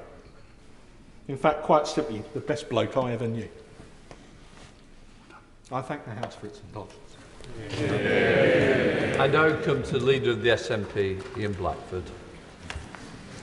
Thank you, Mr. Speaker, and it's a considerable pleasure to follow the honourable member for Rayleigh and Whitford, and I have to say, and I don't think I've ever said this after any of his contributions, I pretty well agree with every single word he said, and I hope the House does listen very carefully to what he said and the responsibilities that we all have. Mr. Speaker, we are gathered here united in mourning and grief at the loss of a proud champion of Southend, of now to be the city of Southend, a great backbencher, a beloved husband and a father and dear friend to so many, particularly on the government benches. Sir David Amess was valued in so many ways, but I think the most powerful description he achieved was in some ways was the simplest and the most human. David was above all else a good and a deeply decent man. A man that would always greet you with a welcoming smile whenever you met him. For members and staff across this House, it will take time to come to terms with the terrible shock of the senseless loss of another colleague. Because just as our thoughts and prayers today are with the entire Amess family, we think too of the family of Joe Cox, who are forced to relive the nightmare of their experience all over again. Mr. Speaker, members of this House are being murdered while simply doing their job. That is the terrible reality that we are faced with. And just as we face it together, we need to put an end to it together. In providing that security and safety, we need to protect all those at risk. Because we all know that it's often our staff who are at the very front line of the threats and the abuse as well. So I welcome the review underway into MP security, but I would genuinely urge the Home Secretary to also include our staff as a central part of that security review. Hear, hear. The devastating loss of Sir David has once again laid bare that twin threat of terrorism and the toxic culture of hate and intolerance that has become all too common. So today, of all days, it is crucial that we show the same spirit and speak with one voice across this House, as indeed we are doing. I stand firmly with and echo the powerful and poignant words of both the Prime Minister and the Leader of the Opposition. But I also want to commend them for jointly going and standing together in Southend on Saturday. That was exactly the right image and the right message to send. People need to see that image of unity on Saturday, and it is an image and ethos of political leadership that we need to project in public far more often. A healthy democracy that engages with passionate disagreement as appropriate. But we all know that somewhere along the way we have been badly diverted. For too long, we have been dragged down a path where passionate disagreement has been infected by poison. All of us can do better not to feed into that corrosive culture. All of us have been a victim of it, and every single one of us have a responsibility to put an end to it. It is the truest tribute to Sir David that he personified exactly what we need to get to. He was a person whose politics could be forceful, but always a friendly, a person who could disagree without ever, not ever, being disagreeable. For the rest of this session, I look forward to hearing the fond memories from many of his colleagues and friends. The beautiful statement released by the Amess family last night put it better than I possibly could. David's lesson and his legacy is to show kindness and love to all. All of our memories will be of a good man and of a life well lived. May his family and community today know that the true depth of respect, affection and love that he enjoyed across this house. And may his gentle soul now rest in peace. God bless you, David. James Duttridge. David was a man of faith and convictions. Faith in his religion and convictions in his politics. He was, above and beyond everything else, a family man and a very funny man. He'd often break all the rules, cutting through pomp and ceremony and connecting with people. When introducing me, he'd always make up a story. I was the Strictly Come Dancing winner at his annual party for people over the age of 100. Before there was ever a raffle, he'd describe me as a lottery millionaire at a charity fundraiser. My favourite icebreaker is meet James. He's my neighbour. He's recently got out of prison. He'd hold the audience with his anecdotes and stories, and I would like to share the story of the boiled sweet. David was a regular visitor to the Vatican, given his faith, and in the receiving line, perhaps slightly absent-mindedly, being used to these things, people were getting items blessed. David, having a sore throat, reached into his pocket for a boiled sweet. David got his timing wrong. The Pope took the sweet, thinking it was a revered object to be blessed. Blessed the revered object. And David had to put it in his pocket. A holy sweet. And when David would tell the anecdote, as he would do many a time, I suspect you've all heard it, he'd again reach into his pocket and say, "And this is the sweet that was blessed." Mr. Speaker, I suspect there have been many sweets passed off as the holy sweet, but there is only one chosen one. As the neighbouring Member of Parliament for what we now must say is Southend City, and thank you, Prime Minister. Yeah. It means a lot to everybody, it really does. People would sidle up to me, colleagues would sidle up to me and say, "You're David's neighbour, aren't you?" And I'm like, a bit tentative, yes. But I knew what was coming. It was always an outrageous story of his behaviour at a meeting, or particularly on overseas trips, that just completely broke the ice. He was indeed a great man. He loved animals, but there will no longer be the infamous dog of the day tweets. He would never again dress as a knight in full battle finery, mount a horse and ride across the city of Southend as he did after receiving a knighthood. This really is unbelievable. I'm making it up. Mr. Speaker, seriously, thank you for coming on Saturday. To have the Prime Minister, the Leader of the Opposition, yourself there, sent a real message to the town, the city, that the nation cared and the nation was mourning with us. The impact of David's death has been profound on the city. Southend are in shock, and I'm in shock, and I'm told that the pathway going forward for the city will be difficult. Having spoken to people around Joe Cox's family, I know this is going to be a long process. We don't want to be the city where the MP was murdered. We want to be the city with the longest pleasure pier in the world, with a great airport, with a successful football team.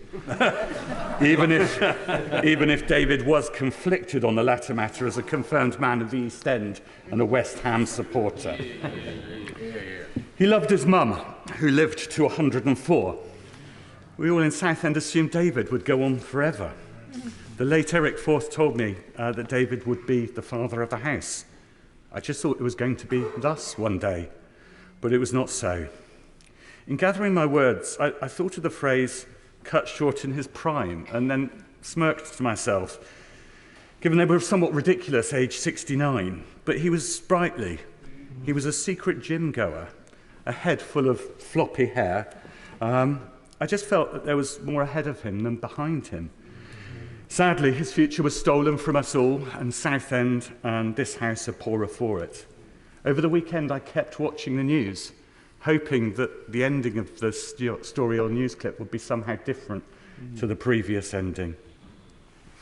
At a vigil in Southend, there were hundreds of people from all walks of life. Every story was very different, but at the same time, every story was the same.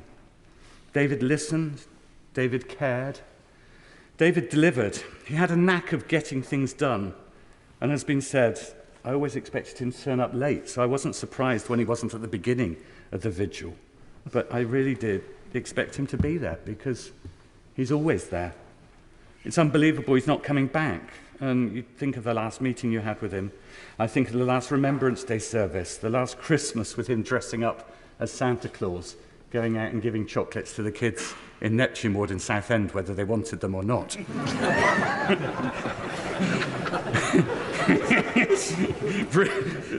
Bringing the remainder to my kids, who would stick them to one side, and despite all rules about eating chocolate. But this is not the last of David.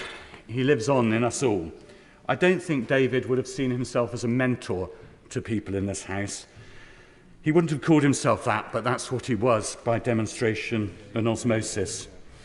David inspired great loyalty into his staff. His office was always packed with people, paperwork, and as anyone who's been there would know, fish and birds, despite the House authorities' ban on the subject.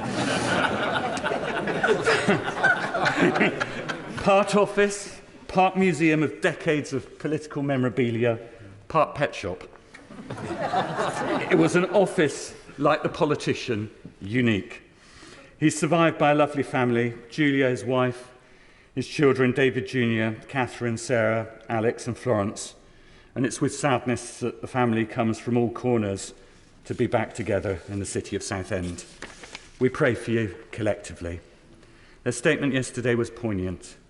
They said, we ask people to set aside their differences and show kindness and love to all. That should not be beyond us all. It is not a bad instruction to this house. Let's take that message back to our constituencies. Let's make some good of this horror. And to Julia, Southend thanks your husband for his service. Rest in peace, my good friend. Rest in peace.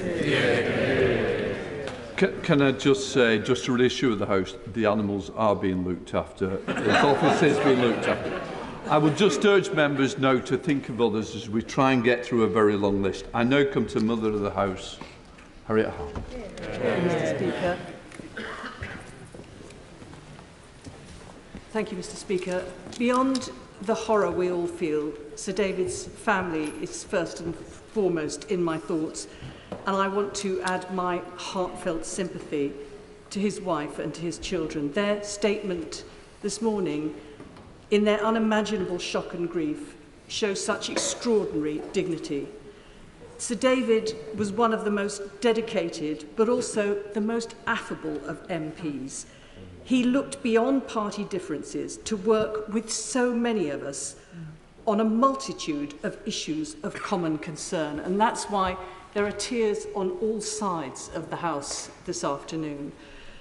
Most recently, just one example, he took the lead on a cause which I then took up, which was the injustice done to young unmarried mothers whose babies were taken from them in the 1960s and 70s. We've all got examples where he's worked with us.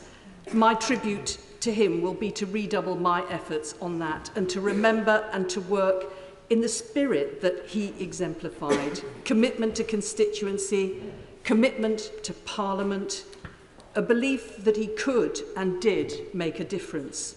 Sir David Amess, rest in peace. We now come to the Father of the House, Sir Peter Bottom. I agree with Harriet and Ian.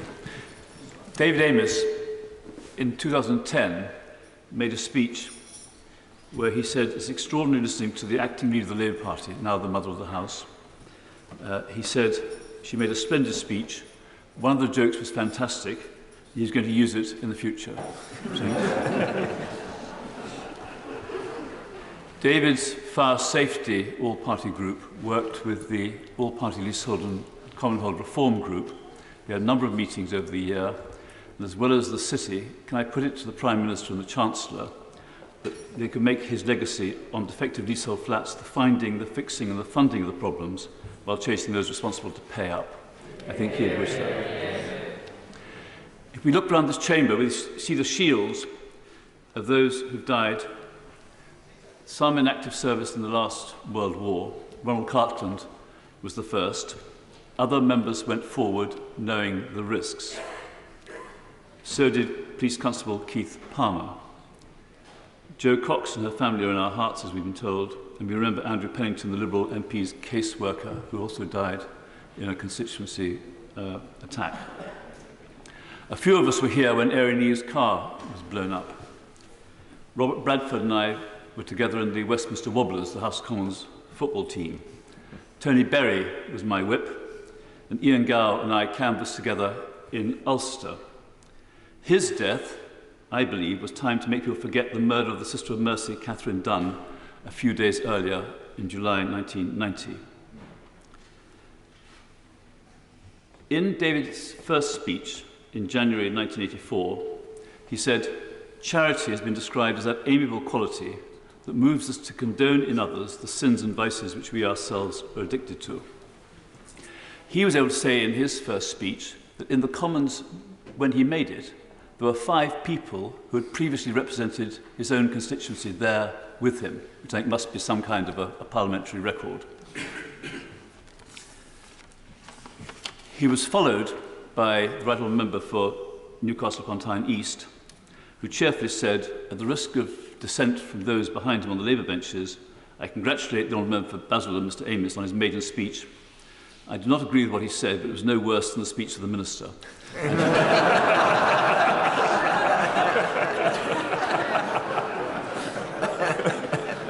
Which was a line that Douglas Jay used when he congratulated me in 1975. So it obviously must be in the sort of Labour Whip's booklet.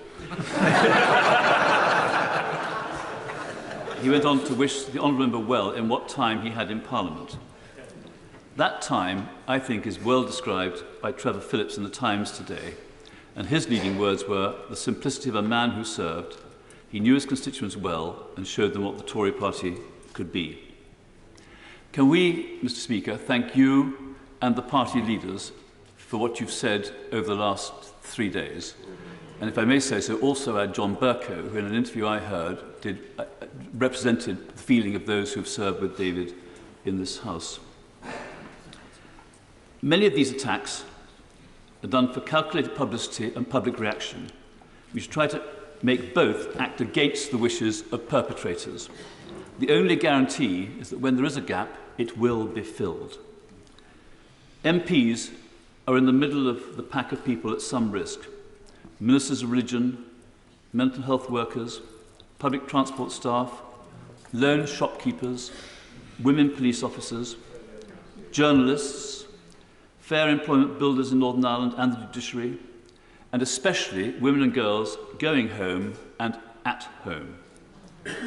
We should defend people in every walk of life, in politics and in universities, and here I mentioned mildly the philosopher Professor Kathleen Stock in my county of Sussex. St Margaret's Church, Parliament Square, where I serve as Parliamentary Warden, is where we will gather later today and for the Roman Catholic service on Wednesday. We've learnt to stand with the Irish and Northern Irish against violence, We stand with Muslims against Islamophobia, with Jews against anti-Semitism, and with all the targets of fascists and white supremacists. We do have to be vigilant, but we also have to continue to be diligent in contact with constituents. Of course, review obvious security risks, and I would argue the insecure location of the National Holocaust Memorial presently proposed at Victoria Tower Gardens. At the opening of the Imperial War Museum Holocaust Galleries last week, I collected posters. David might wish us to remember their words, as if directed to us and to our constituents. Freedom is at peril. Defend it with all your might. Another, which brings his face to my mind, your courage, your cheerfulness, your resolution will bring us victory. And I end with the words from the Prime Minister's first speech to the House of Commons on the 13th of May 1940. Let us go forward together. Ed David. The grief, the sadness and the shock we're all feeling today on the awful loss of Sir David Amess. This collective sorrow unites us all today. And like the Leader of the Opposition, I want to reach across the aisle and say to every Conservative colleague who knew David much better than many of us on these benches, has been so evident in the brilliant speeches we've heard, we feel for you. David's wonderful friendliness and his eclectic mix of campaigns that bridged the political divide were very special. From his campaigns on animal welfare to his championing of the few poor, David always spoke with compassion, authority, and often humour. Since Friday, I've spoken to a range of people about David, not least Liberal Democrat councillors from Southend. I have to confess to colleagues opposite that not all Liberal Democrat councillors are always complimentary about their sitting Conservative MP. But about David Amess, their affection was totally authentic. Carol Mulroney, a councillor in Leigh-on-Sea, told me how appreciative she was of David's support for the Leigh Society and the local heritage centre it runs. Local history was clearly a passion of David's, as shown by his championing of the cause of the Endeavour, the only one of Leigh's little ships to have survived the years since Dunkirk. Endeavour has been brought back to Leigh and restored, and now takes part in Dunkirk ceremonies and local events, not least thanks to David. As well as being proud of Southend's past, David will always be deeply connected to its present and its future, not least now we will have the city of Southend. Carol told me how David would proudly boast of walking each road, each street, each drive, each avenue and each lane of his constituency, and how supportive he was of every community, not least the local fishing and cockling industry. Mr. Speaker, every community needs champions like David.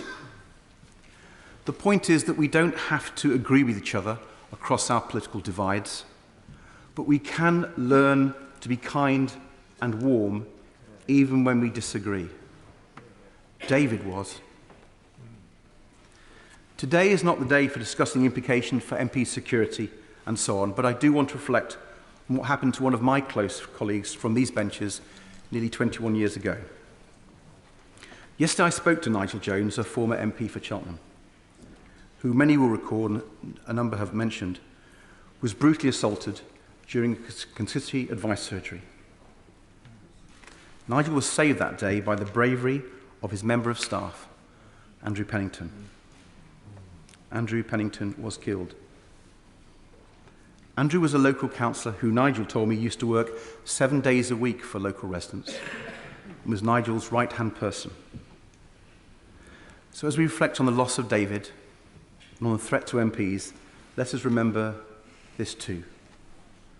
Our staff and many in public services face abuse, threats and violence on an alarmingly frequent basis. It's incumbent on us in this House to defend them all. I'm sure that is what David would have wanted. Theresa May. Thank you, Mr. Speaker. Laughter, service, compassion. These are three of the words that spring to my mind when I think of David Amess. Laughter, because you could never have a conversation with David without laughter and smiling. whether it was because of one of the outrageous stories that he was telling, perhaps about one of his colleagues or somebody else.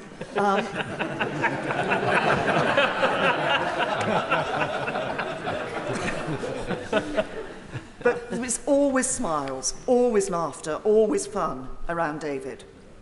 Service because he had an extraordinary record of dedicated service to his constituents. And I suggest to anybody who wants to be a first-class constituency MP that you look at the example of David Amess. He was deeply embedded in his constituency and, as we all know, championed it on every possible occasion. I don't think a question or speech from David went by in this House without his constituency being mentioned in it. But he didn't just promote his constituency here in the House. He was a part of it. He understood it. He knew it. He was in the community. He was of the community. And he was respected and loved by the community. His death is tragic, and the manner of his death appalling.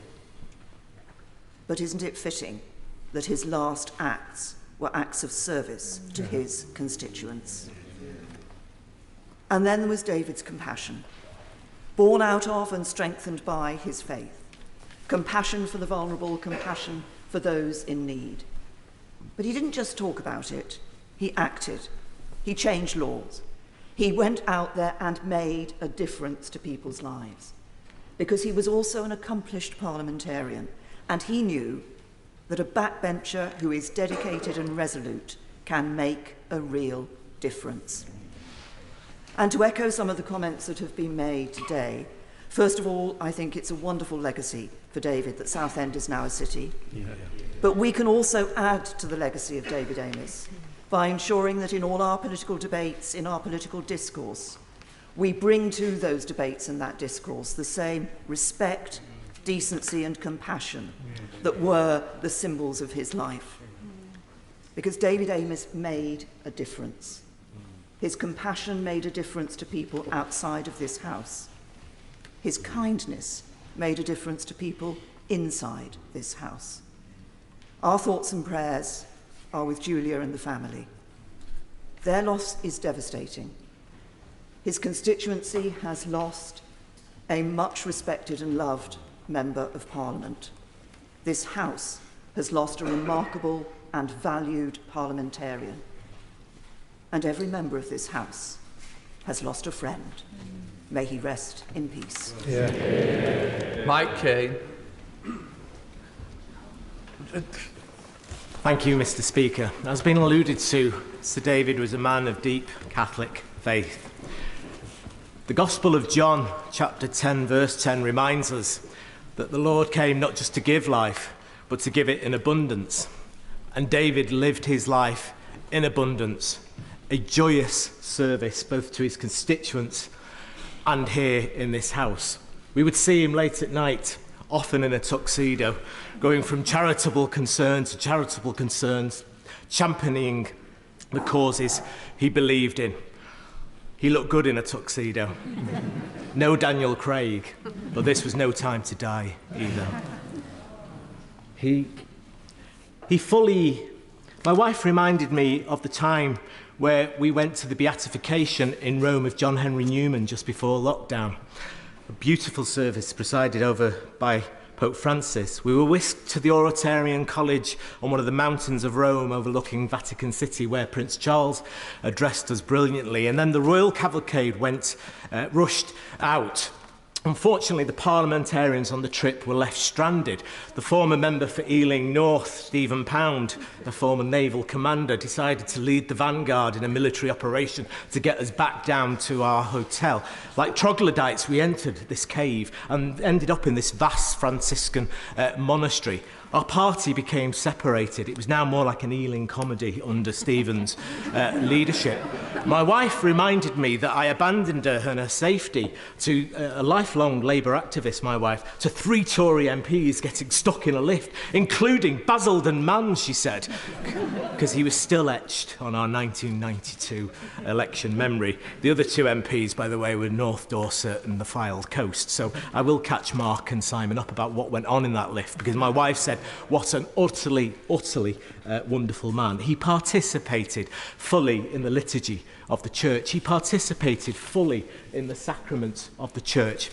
While I have the attention of the front benches, Catholics believe that extreme unction helps guide the soul to God after death. So maybe we could come up with an Amess amendment, no matter where it is, in the care home or at a crime scene, that members, anybody, maybe can receive that sacrament.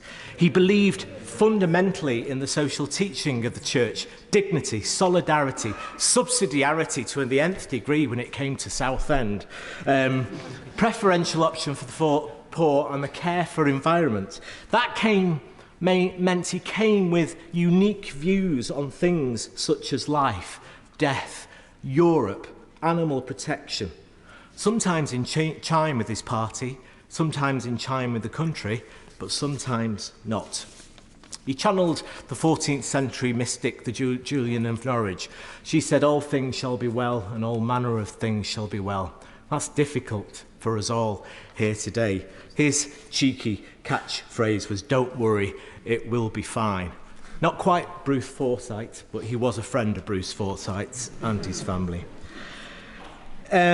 He did not die a martyr, but he died, as been said, by doing the things he loved, helping constituents. He would have known, the theologian Carl Rayner would have said, that power was a gift from God. That portcullis on the top of our letterheads gives us all that power, whether on the front bench or whether in opposition or whether on the back benches. Let's recommit to Sir David today that we will use that power for the common good. He died on the feast of St. Teresa of Avila, and she said this famously: trust God that you are exactly where you are meant to be. May you not forget the infinite possibilities that are born of faith. Many of you use those gifts that you have received and pass on the love that has been given to you. David used those gifts and he passed on that love. So, Sir David, may the choirs of angels come to greet you. May they lead you to paradise. May the Lord enfold you in his mercy. May he grant you eternal life. Eternal rest give to him, O Lord, and let perpetual light shine upon him. May his soul and the souls of all the faithful departed, through the mercy of God, rest in peace. Amen. Andrew Rosendale. Mr. Speaker, it was a true privilege to have known David Amess. He was simply one of the best people I've ever known in my entire life. He was a true friend.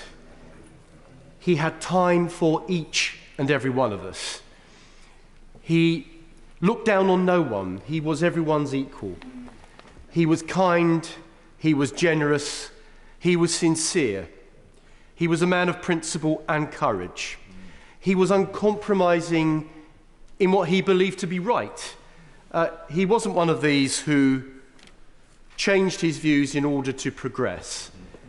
He knew what he believed in, and he stood firm for those things. He was a man of enormous integrity, but he was a true friend to so many of us. I knew him for around 40 years. We became friends instantly because we shared the same political views, but we came from the same background. I am from Essex. Some say East London, but I say Essex. And he knew that our instincts coming from that neck of the woods were the same, and we hit it off from day one. We were committed to this country. We love our country. He was a passionate believer in Britain, a true patriot. He was a royalist. He was never afraid to fly the flag and to champion great British values. He was a Christian and was proud to be a Christian and uphold the Christian heritage of this country. He also loved animals, as I do. And he almost loved my dogs as much as I loved his dogs. And many occasions visiting his home in Southend, often taking my own elderly mother, and he had an elderly mother who lived till 104, and when his mum died, he spoke to my mother as if it was his mother. He treated me like family. And my heart goes out to Julia and the 5 children, who are wonderful people. He had a fantastic family, and he was so dedicated to his constituencies, Basildon and Southend West. He lived for them, and he did sacrifice everything else to put his constituency first. And I will say this, Mr. Speaker, the one legacy we must hold true to David is not to let his horrific murder, the horrific way that he left us, to change our democracy.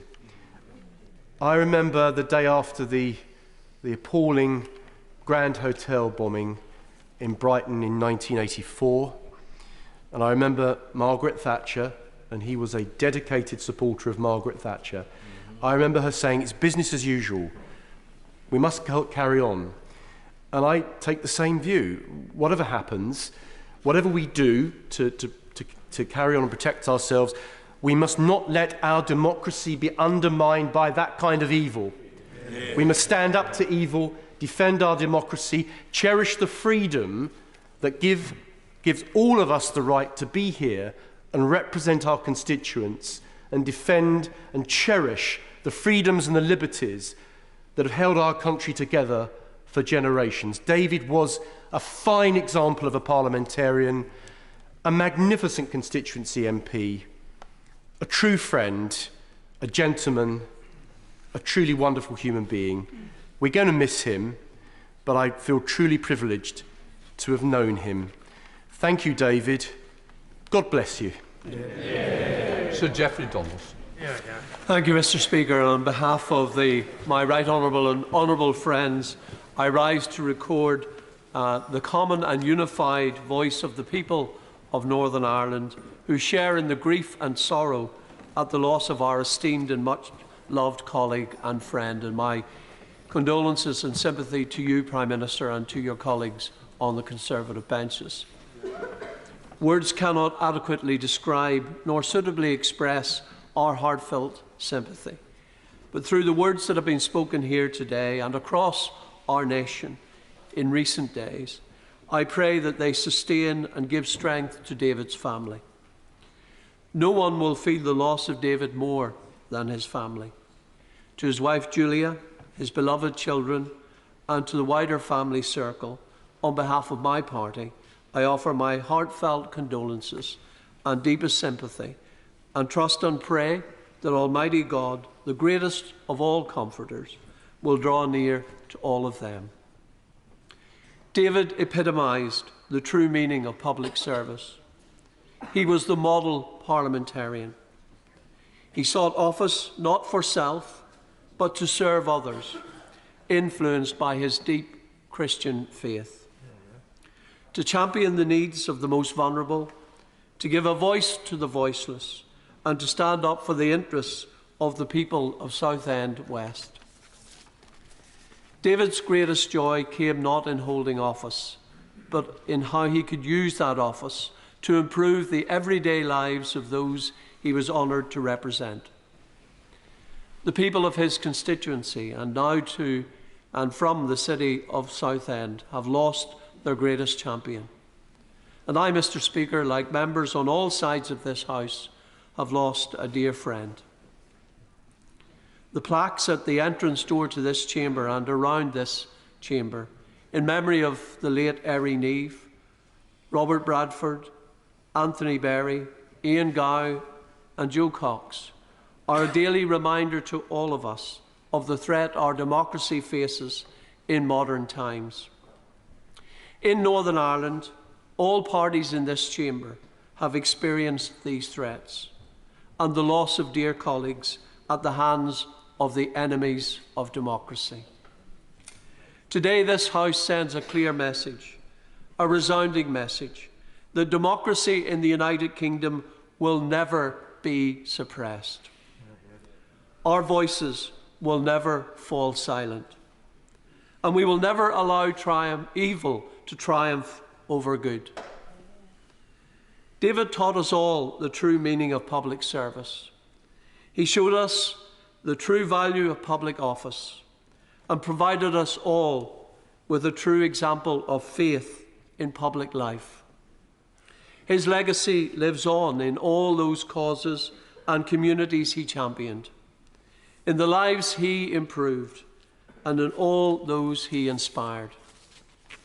Mr. Speaker, it now falls upon us all to take forward the beacon of hope along the path that David led us, and to ensure that the flame of his legacy is never extinguished. This House is the poorer for his loss, and this country, all of it, mourns the tragic passing of one of its most faithful servants. Our response collectively to this is simple. When one of us falls, another will step forward. Together we will continue to defend the values and ideals that David stood for, and that are the foundation stones of this great nation. Thank you. We now come to Jackie Doyle-Price. Thank you, Mr. Speaker. I think the whole House will be left in no doubt of the genuine affection that Sir David's constituents held him just by watching the TV footage this weekend. And as a friend of his, I'm hugely comforted by the genuine affection that's been shown today and in response by honourable members. For me, David was a great friend as well as a great parliamentarian. Now, last week, Sir David led a delegation of the all-party group on a visit to Qatar, and he led that delegation with his characteristic good humour, dare I say, great fun, and inclusivity. And during the course of that visit, we had the benefit of an audience with His Highness the Emir. And as the meeting came to a close, David, with great flourish, referred to the need to present a gift. And with his characteristic self-deprecation, he said, "What could I give the man who has everything? Here is the inscribed copy of my book." and that was David. That was David. But I can say to you, for those of you who haven't yet read David's book, can I suggest you go out and get a copy, because the proceeds go to some of the charities that he championed. And could I also say that, in actual fact, if you read the book, it is the authentic voice of David, with his pen portraits, some of which are humorous, some of which are quite barbed. But it is actually a great insight into Parliament from somebody who, as we've heard today, spent much of his career, all of his career, on the backbenches. But he loved this place. He genuinely thought it was a privilege to be a Member of Parliament. He loved his work on the panel of chairs. He was proud of the legislation that he'd secured. End of term adjournment debates. They will never, ever be the same again, will they? And he may yet have become Father of the House. But what I'd leave to the serious point here is that in the 38 years he served as a Member of Parliament, one of the things he lamented was the decline in respect for this institution and for the members within it. And the reason he lamented it was because he felt our constituents were the poorer for it. Because as that respect declined, and we just became inconveniences to be managed by public authorities rather than the genuine voice of challenge. And I think if we do anything to remember him, that is something he would wish us to collectively work to address, as that is what makes this place worthwhile. We must, in reflecting on his memory, not remember the way in which his life was taken, but remember how he lived. And his beaming face in 1992, when his victory marked a fourth election victory for the Conservatives, is of course iconic. But I should say to the House, his biggest pride was actually not that result, but the one in 1983, when he won Basildon for the first time. a victory which is against the odds as much as the one in 1992. And I would say that he held Basildon as a marginal seat for all that time because he was an amazing campaigner. He had time for everyone, as we've heard before. His megaphone was never too far away, and I have to say, we enjoyed some visits with Dave and his megaphone in Thurrock over the years, and always great fun. But as an East Ender, he instinctively represented the politics of South Essex. He would describe himself as a working class Conservative and very much epitomised the kind of person who embraced the politics of Margaret Thatcher. And he would recount with great pride at the occasion when, after everyone had written his election prospects off in 1992, it was Margaret Thatcher who came on the eve of poll to support him, and he credited that with party's victory. Our thoughts are obviously now with Sir David's family, and I just, on a final note, just say that the last time I went to David's house, he was proudly showing me his wedding video. And the reason he was doing so was not just to show me the Honourable Member for Derbyshire Dales and her dancing back in those days in 1983, and he was hugely proud that she got here too. But actually, the exact wedding that he had to Julia in 1983 with Westminster Cathedral and then a reception here was what he repeated for his daughter only a few weeks ago. And I hope the whole family received some comfort from the fact that we all loved him. John Cryer. Thank you, Mr. Speaker. I knew David for perhaps 25 years, and for 8 years we were constituency neighbours when I was the MP for Hornchurch. And following on from one of the anecdotes given by the Honourable Member for Rayleigh and Wickford, I can remember David telling me a few times that there were a number of times when people would say on the doorstep, particularly in Basildon, "I'm going to vote for you, David, because you're a good Labour man." And I once said to him, "Did you ever put them right, David?" And he said,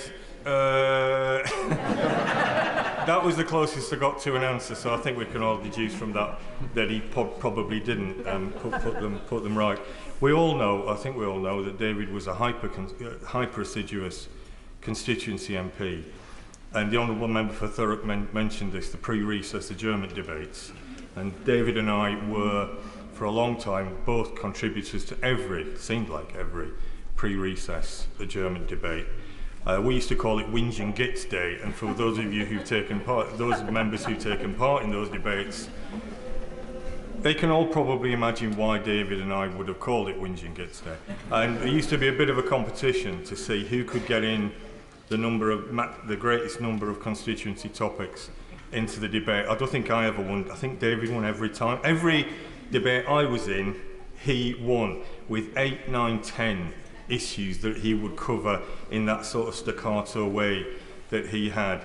I just want to say one more thing about David, and that is that on perhaps a more general point, there are profound and visceral issues that divide parties in this place and individuals, but they are minuscule compared to what divides us from the forces of darkness who brought this about. And just to say one more thing, and this is a deeply personal note, and this is on behalf of my wife Ellie and I, who's here, and that is that one thing I will always remember about David is that he would always ask about our sons, about our children, and how they were getting on, and that is something I will carry for the rest of my life. Sir Ian Duncan-Smith. My apologies, Mr. Speaker. I'm going to be, or I intend to be brief. After all, pretty much everything about David has been said, but that doesn't mean I can't repeat it. Can I just say, David, I knew him for 29 years when I first came in 1992. He was outstandingly and unfailingly kind, conscientious and generous, even to new members had arrived 8 years after him. And I remember it very clearly. I also remember later on, when I got to know him better, recalling that somebody in my constituency has referred to David when he was in Basildon as somebody that went always to the opening of an envelope. So I put this to him. I said, "You are accused of going to the opening of an envelope." And he said, "I damn well hope so, because I wrote it to them so I could go there in the first place." I also remember when they won Basildon Council, I think for the first time, and he was there. Not enough for David, was it, to just be with them when they went in. He formed a conga outside the chamber and took the whole of the newly elected councillors on a conga right the way through the council buildings and into the chamber. His sense of humour, Mr. Speaker, was always there, and it was always preceded by this megawatt smile that he could turn on like that. For most of us here in this chamber, it's hard work sometimes to be able to smile enough. But for David, it was hard work not to smile, and he would smile even in some of the most difficult circumstances. We already know, by the way, when I ceased being leader, I say with some respect to the honourable gentleman, no matter how much he's enjoying it now, it's really not cracked what it's cracked up to be, I have to tell him.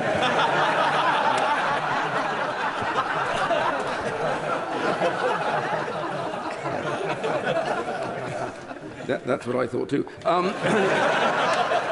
I simply say that when I had to go and speak at an event for him, and he patted me on the shoulder and said, "Are you going all right?" I said, "Yeah, it's fine, fine." And he got up and introduced me by saying, "I'm so pleased to have Ian Duncan Smith here. He's just slid down the greasy pole," and then he carried on. So he did follow that by telling me directly afterwards that he had retired finally from a long time in government, and he thought he would have more influence elsewhere. He actually spent a very short time in government, but that didn't bother him in the slightest bit. I want to say, Mr. Speaker, that on a more serious note, David has shown us the way of cooperation. And I know for a fact that most members in this place know that you get things done by cooperating across this floor. In fact, very little is talked about that, Mr. Speaker, as you know, but it is in fact the embodiment of exactly who we are in this place. We cannot get stuff done by ourselves. So we form alliances, whether it's on modern-day slavery, whether it's, in my case, on gambling harms. You know, you go on, you form these alliances, and then you eventually move things and you get them done. But he was the architect of this. There wasn't an alliance that he couldn't form, even if there wasn't an issue on which he could form it. He would form it. And the point about this, Mr. Speaker, is I say this is who we are. We are often, as Joe Cox said, more united by the things we believe in than necessarily divided. The fact is that we are in this place because we argue with each other about our ideas. The important feature with this is we may disagree with our arguments, but we don't disrespect the motives of those who hold them. And we need to be very careful. This is a lesson to us, that we need to be careful here what we legitimize in what we say about our colleagues. They are not evil people. Nobody in this chamber is an evil individual. They have strong beliefs. I'm struck when the media reported that, you know, they'd finished talking about him, and then they said, and he was a man with very strong-held beliefs, as though this was an aside that they wanted to bury somewhere else. We come here because we have strong beliefs, and we should be proud of that. We argue with each other because we are the point where people can see us, debate these things, have power of emotion, be angry about them, because this place is a cockpit of that, so they don't have to do it outside violently elsewhere. But we need to show publicly, Mr. Speaker, I believe is what the point he was making, is that we need to show each other the respect that those ideas are greatly held.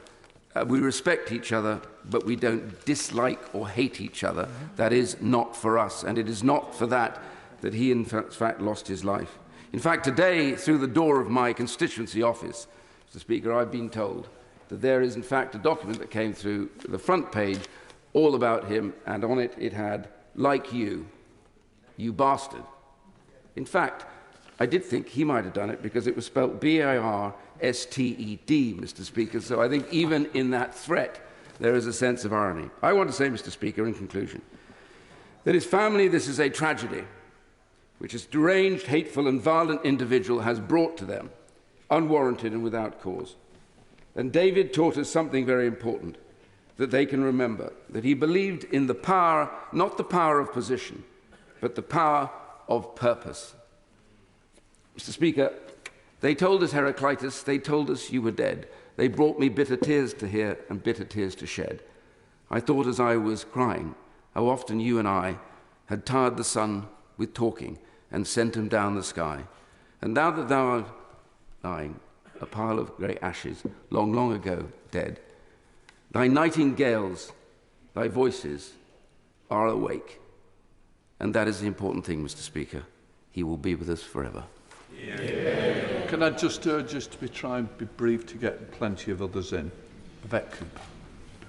Thank you, Mr. Speaker. I'll just join briefly the tributes that we have heard, because Sir David Amess asked all of us about our families, and probably we send our condolences now to his family, not just from all of us, but from all of our families too, who will be feeling very much the need to reach out to them at this difficult time. We pay tribute to Sir David's staff, who just went to work on Friday morning, just like all of our staff do, going to try and help his constituents like every one of our constituents, and had to face the unimaginable on Friday morning.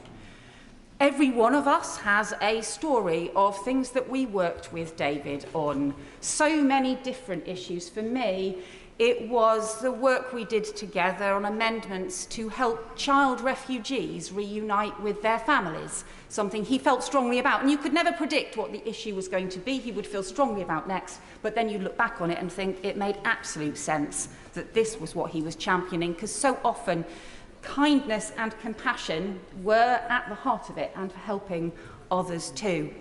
His office is just above mine, so very often just chat to him, walking to the votes, coming across here, and really felt it just walking across here now to come and pay tribute to him, and knowing I wouldn't walk across here with him again, chatting about our families. But you could never get wrong which floor you were on coming out of the lift to David's office. Because as many of you will know, there is hanging on his door a giant cardboard cutout of a knight in shining armour with the helmet tilted in a jaunty way, just looking at you. And that knight in shining armour is what David will have been to so many of his constituents. Round the corner there is a box with the nodding reindeer decorations in, just ready to be spread across the corridors, because that was what David would do at Christmas time, would be just spreading joy, spreading a bit of friendship and a bit of joy. And if you stand there by that night today, you will also, Madam Deputy Speaker, I confess, hear the ethereal sound of birdsong as well, for so many reasons for David. And I think for all of us, look, Joe said to us, we have more in common than that which divides us. David showed us how to do that, because whilst he had disagreements with pretty much every one of us, he also had the unerring instinct of finding what it was he had in common with each and every one of us as well. And so when we face awful things happening, when we know that extremists try to divide us, we know that the most powerful thing that we have in our defence, in our armoury against them, and in defence of democracy, is the powerful words said on all sides of the House, in unity, in defence of democracy, but also in respect for David now. John Whittingdale. I first met David Amess nearly 40 years ago, shortly after his historic election as MP for Basildon, the image of which, the picture of his smiling face, came to symbolise the Conservative victory under Margaret Thatcher's leadership. He won because he embodied all that was best about Essex man. He was patriotic, he came from a working class background, he was devoted to his family, he was passionately independent. I got to know him when I was working for Margaret Thatcher in 10 Downing Street. He adored her. He was absolutely furious when she was removed from office, and indeed remained furious long after. And in 2013, he held an adjournment debate on her legacy following her death. She, in turn, hugely valued him. David championed many causes, as others have said, but most of all, he loved his constituents and the people that he was so proud to represent. My constituency is just about 30 minutes away from his, and A number of times I spoke for him at events and he spoke for me. And the huge respect and affection in which he was held was always obvious. He loved meeting people, and he made sure that he spoke to every single person at whatever gathering he was present.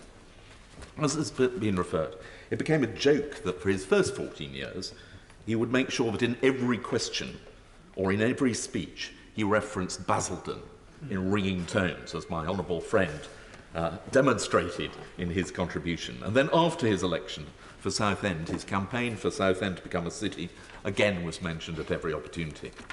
It's well known that he was a great animal lover and devoted to his dogs. And even when seeking support for his French dog, Vivian, in this year's Westminster Dog of the Year competition, as the Prime Minister referenced, the reason he gave as to why we should vote for Vivian as Westminster Dog of the Year was that she is an enthusiastic supporter of Southend becoming a city. So when in 2012, Chelmsford, as the county town of Essex, was granted city status, David took the news reasonably well. I can say, on behalf of my constituents in Chelmsford, how delighted we are that Essex now has 2 cities. I represent a part of the Chelmsford local authority area, but my honourable friend, the member for Chelmsford, has the city itself. She's unable to be here today as she's on ministerial duties abroad, but she asked me to say on her behalf how much she appreciated the kindness and gentle wisdom that David typically showed to her and other new Essex MPs when they were first elected. I also join in her in paying tribute to the work that David did for all of us to improve our hospitals across Mid and South Essex, a legacy that will continue to benefit hundreds of thousands of Essex residents.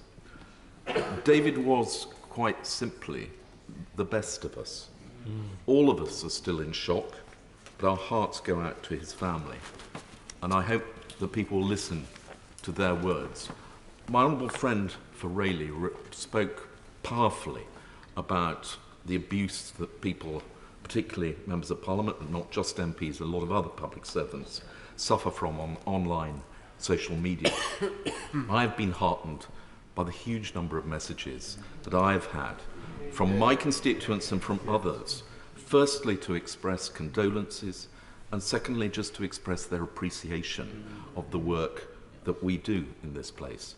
And I like to think, and I strongly believe, that those horrible, aggressive voices that sometimes seem to dominate social media are not representative of the views of the vast majority of people who share all the qualities and would respond to the appeal of David's family, that we should show each other kindness and love. And that should be his lasting legacy. Stephen Timms. Thank you, Madam Deputy Speaker. We've rightly been reminded of David's enthusiastic advocacy for the constituencies that he represented. But he was also an enthusiast for the London Borough of Newham, where he was born and grew up, where he attended the excellent St Bonaventure's Catholic School, which he stayed in touch with for the rest of his life, where he supported West Ham United Football Club, and where his mother lived until her death, as we've been reminded at the age of 104 5 years ago. I heard over the weekend from somebody who was in the sixth form at St Bonaventure's with David, but unlike David, supported the Labour Party. He told me that the politics teacher, Mr Cunningham, predicted that David was going to be a Conservative MP. But he also told me that in a period when he wasn't able to attend quite a lot of the politics lessons, David very carefully wrote out all of his notes so that his friend could copy those notes afterwards. Kindness was evident at that early stage as well.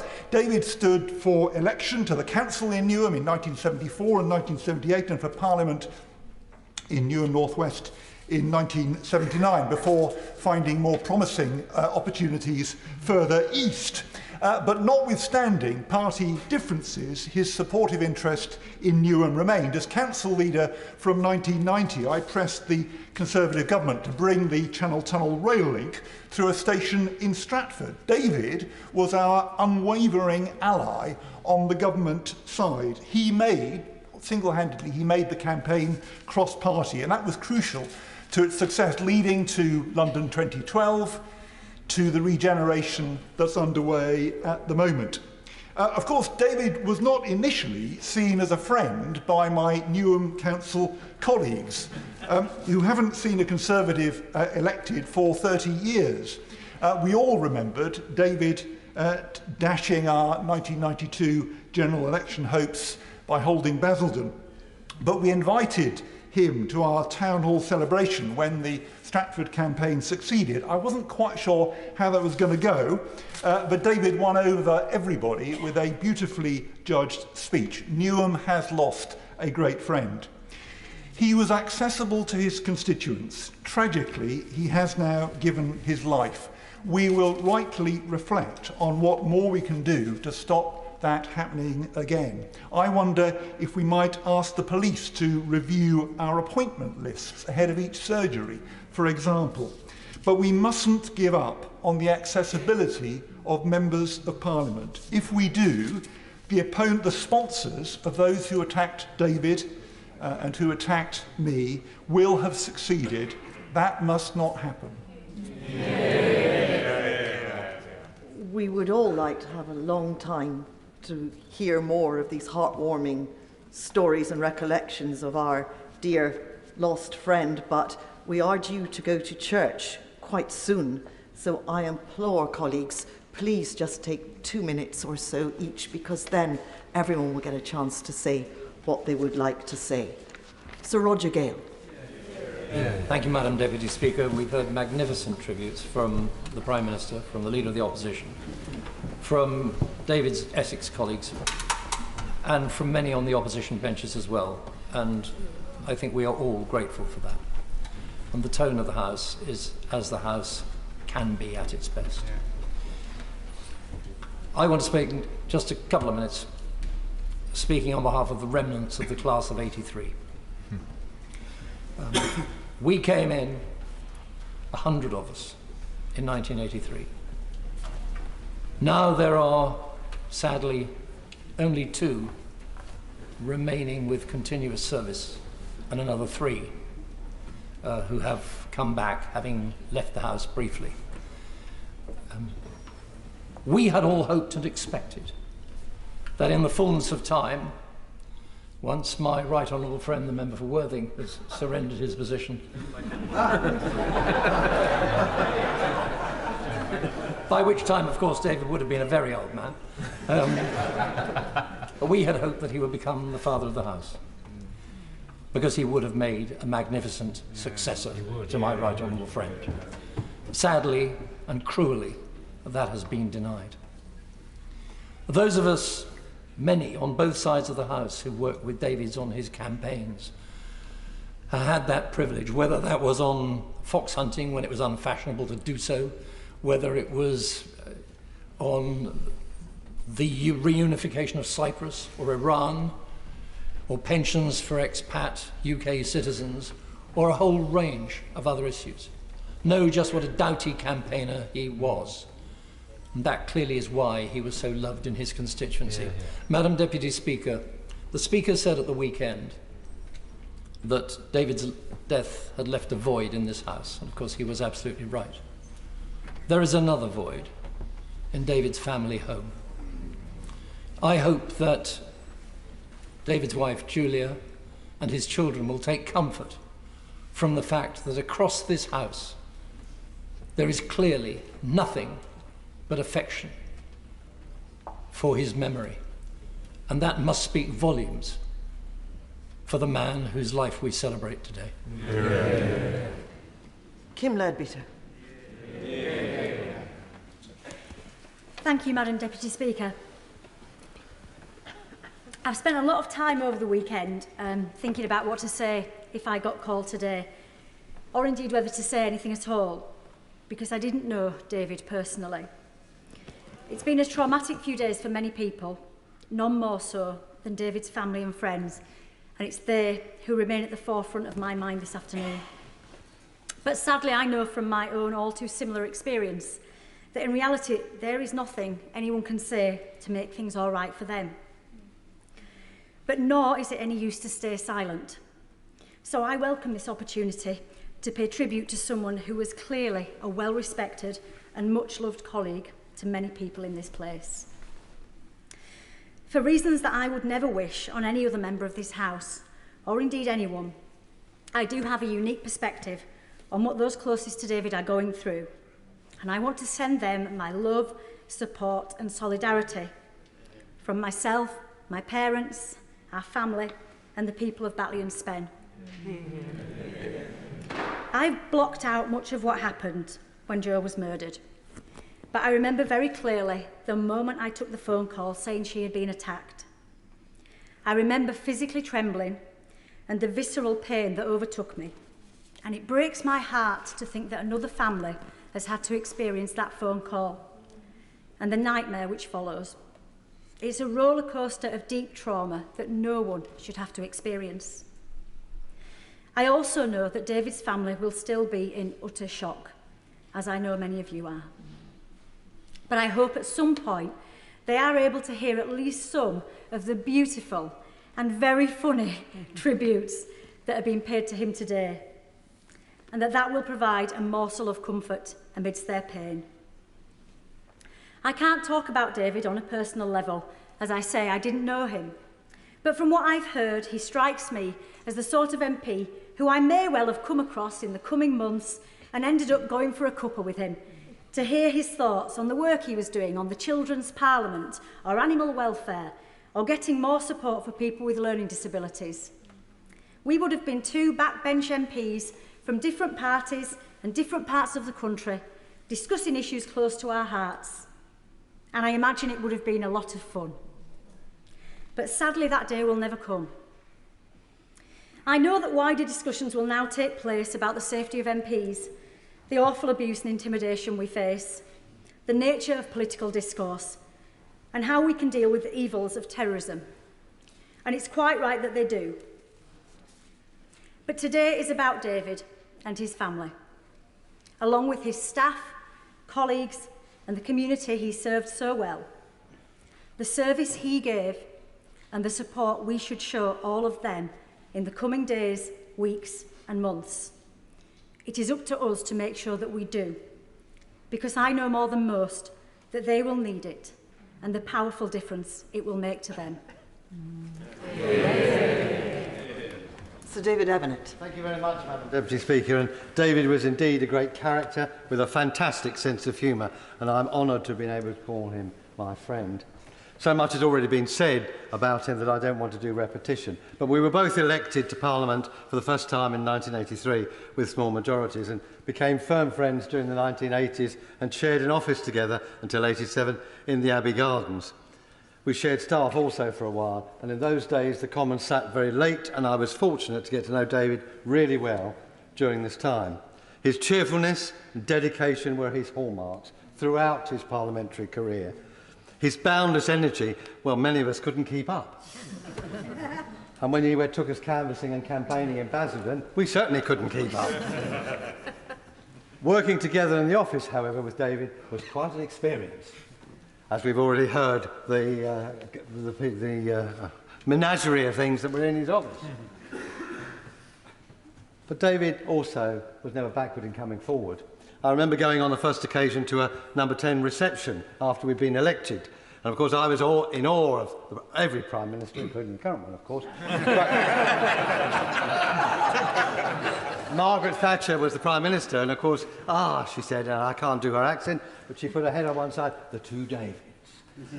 And I just said, well, Prime Minister, lovely to be here, and all the rest of it. And David Amess said, well, I've never been here before, can you do me a tour? At that moment, I wish I had quietly died. But she said, yes, I'll come and get you later. And she did. We had a tour, and she said, but I'm going to take you upstairs to the flat and show you upstairs. And she said, and this is where, of course, I cooked Dennis's breakfast. Really? He said, he has cooked breakfast? Yes, she said. Well, it's very pokey up here, isn't it? He didn't think much of it at all. So, so he never had aspirations to be Prime Minister, I think. Or if he did. Any rate, he was a friend. I was privileged to know him, privileged to work with him on so many campaigns. He was a great parliamentarian, a great politician, a fantastic advocate on behalf of his constituents, and a great champion of our nation. He was also one of the nicest, kindest, and most genuine people I've ever met. Always smiling, and was an indefatigable campaigner for all the many issues that he held dear. We're all devastated by his murder, and I'm privileged to know his wife and family over the years, and we think of them and we grieve with them. But we will remember his legacy, and we will look on the positive side, because one thing David Amess always was very positive. Yeah. And I'm proud to have known him. Thank you. Yeah. Martin Day. Thank you, Madam Deputy Speaker. If you had told me before I was elected in 2015 that just a few years later I'd be sitting at home greeting over the death of a Thatcherite Tory MP, I would not have believed you. But my partner Nadia and I did just that, for it was David who had died. David was the first cross-party friend I made in the Commons when I was elected. He was a joy to work with on committee, and he roped me into all sorts of APGs and escapades as well. And he will be sorely missed. He will not, however, be forgotten. And when I think back on my memories in this place, the most favourite ones will feature David. He already, I should say, features in a number of my Burn Supper speeches around a story of a haggis, but that's too long to tell in these short tributes. And I hope I can find the energy and the enthusiasm to tell it with the fun that it deserves. So let me just pay my respects to David and send my best wishes to his family. I cannot believe what they will be going through at this time. Thank you. Sir Graham Brady. Thank you, Madam Deputy Speaker. I'll be brief because I know there are many others who still want to pay their respects and give their tributes. As a dedicated and effective backbench Member of Parliament, it's right that I should pay tribute as Chairman of the 1922 Committee, but I wanted to say a few words today because I've, like so many others, had the privilege of his friendship for the last 24 years. And I'm deeply touched by the tributes that have been paid across the House, moving tributes from the Prime Minister and from the Leader of the Opposition. I'm pleased to follow my friend, the Chairman of the Parliamentary Labour Party. My neighbour from Wythenshawe-on-Sale East, who was one of the first on Friday to get in touch with me to offer his condolences, which is much appreciated. And I think we all have had so many messages of condolence from constituents and others since that terrible news on Friday. I think people across the country could sense the goodness, the kindness, the decency of the man that we have lost. And I think it's wonderful we've had tributes to the great achievements that David had in politics. It's also wonderful that we've had so many references right from the start to the joy that David brought into all our lives and into so many other lives too. He clearly enjoyed the House of Commons, he enjoyed politics, he loved meeting people, and I hope that is something that will stay with us. I'll just say, finally, my recollection always, over the last few years especially, I'd see him in Portcullis House, he'd see me coming the other way, the infectious smile would begin, and you knew that he was looking forward to starting the conversation. What are they doing now, Graham? He'd say, and why are they doing this? And I will miss that. And like others, I'll still be looking out for him. And the final thing that I wanted to say, if you like the serious point, is that this is the most open and accessible parliament of any major country in the world, and the right tribute to David must be that it remains so, that we will take sensible precautions, but we will keep open and we will continue to connect with our constituents as he did so brilliantly. Sarah Dines. Thank you, Madam Deputy Speaker. It is with incredible sadness, and I have to admit some anger, that I rise to pay tribute to my friend David today. I was fortunate enough to have known David before he entered this House, as a friend, a family friend, and some 3 decades later as a parliamentary colleague. My mother, Elizabeth, was his association chairman and at times election agent in Basildon, before, during and after the 1983 election. He was, of course, MP for Basildon as well as Southend, from Basildon from 1983 until 1997. When I made my maiden speech last year, like many other members who came new to this House, he was there. He was seated just behind me. His face beamed with delight when I recalled as a teenager when I'd been the YC representative on his committee that selected him to become the prospective Conservative candidate for Basildon in 1983. I remember then, not now, that young, that very enthusiastic candidate, a very good-looking, unconfirmed bachelor, with a flowing new romantic hairstyle. He fought a very energetic election campaign in '83 with a very, very small team of helpers. We all had our jobs. I made cups of tea. I was 16 or 17 at the time. We came back after a hard day's canvassing. My father, Tony, often had to go and find him.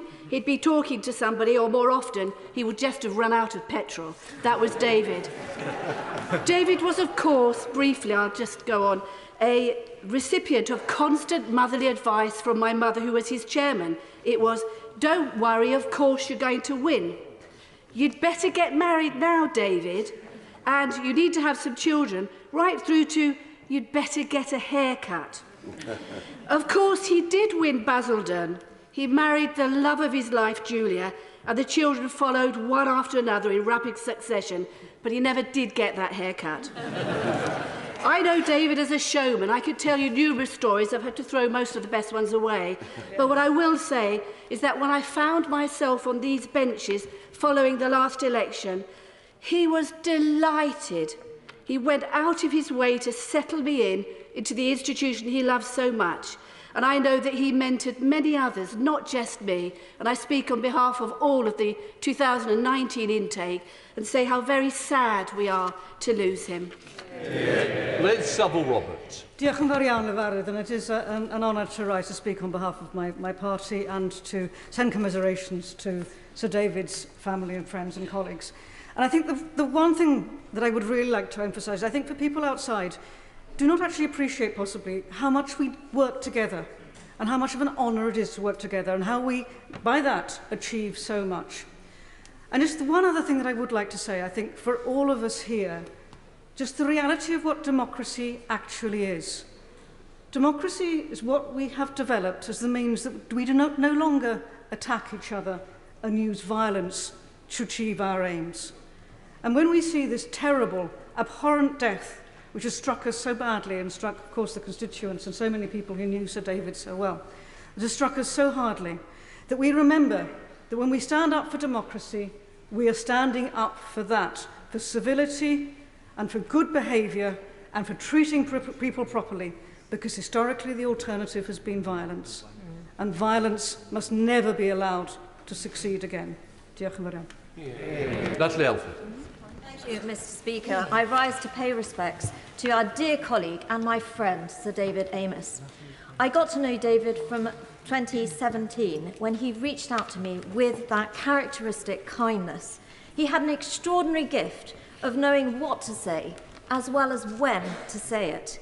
His many kindnesses provided a firm foundation for our work together on the Dame Vera Memorial Project. He was a Christian soul, a fellow Catholic, and his life fully reflected his beliefs. He also enjoyed life, he loved people, and had that lightness, a vivacity, and enthusiasm that drew people to him and was infectious. For so many months, we have been working together on the Dame Vera Memorial, foot the White Cliffs of Dover. He spearheaded this project from the very beginning. From similar working class backgrounds, we shared a commitment to creating opportunity and social mobility, so it made sense that the Dame Vera project is the centrepiece of our Levelling Up Fund bid for Dover, one that brings together opportunity, jobs, culture and entertainment. For as the House knows, David was a great entertainer as well as campaigner. My enduring memories of David will be both of us arm in arm around the piano singing to Dame Vera's songs, him taking selfies at the White Cliffs of Dover. The Dame Vera project was very close to David's heart. Sir David's family have made a call for public support for the Dame Vera fundraising in his memory. So let's get behind that and get the fundraising done, build the memorial and include in it a tribute to the life of Sir David Amess, a lovely man who was a true friend to me, a friend to Dover and to our nation. Thank you, Mr. Speaker. I want to join the tributes to the Honourable Member for Southend West, who was a kind and generous colleague in the House and a committed and conscientious constituency MP. Just how conscientious he was can be seen in his record of speaking and action in the House. I had a recollection of him speaking in a pre-recess adjournment debate back in 2009 when I was Deputy Leader of the House, and it was my job to respond to that debate.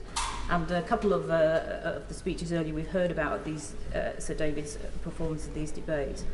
I remembered that Sir David had raised many, many points that day to be answered or sent for action in departments. So I looked back at the pre-Christmas recess adjournment debate in December 2009. I found this amazing list of matters which Sir David raised with me. His view of then Labour government, the state of the economy, small shops, having visited every small shop in his constituency in the summer recess, the pay of public servants and the scrutiny of public sector pay, communications with his chief constable and decision-making structures in the police, our forces serving in Afghanistan, the Chilcot inquiry, solvent abuse, Vioxx and compensation for UK users of it, tax credits and the tax credits helpline, the Southend Association of Voluntary Services and funding for them, services for people with rheumatoid arthritis, seat belts and the risks of people not wearing them. And he concluded, as it was the pre-Christmas adjournment debate, this impressive list by talking about the issues of unwanted pets at Christmas and the work of the International Fund for Animal Welfare. I have to say to my honourable friend, the member for Leighton and Wanstead, that was 15 issues. The reason he beat you in these debates is that it wasn't 8, 9 or 10. That's why he won. So,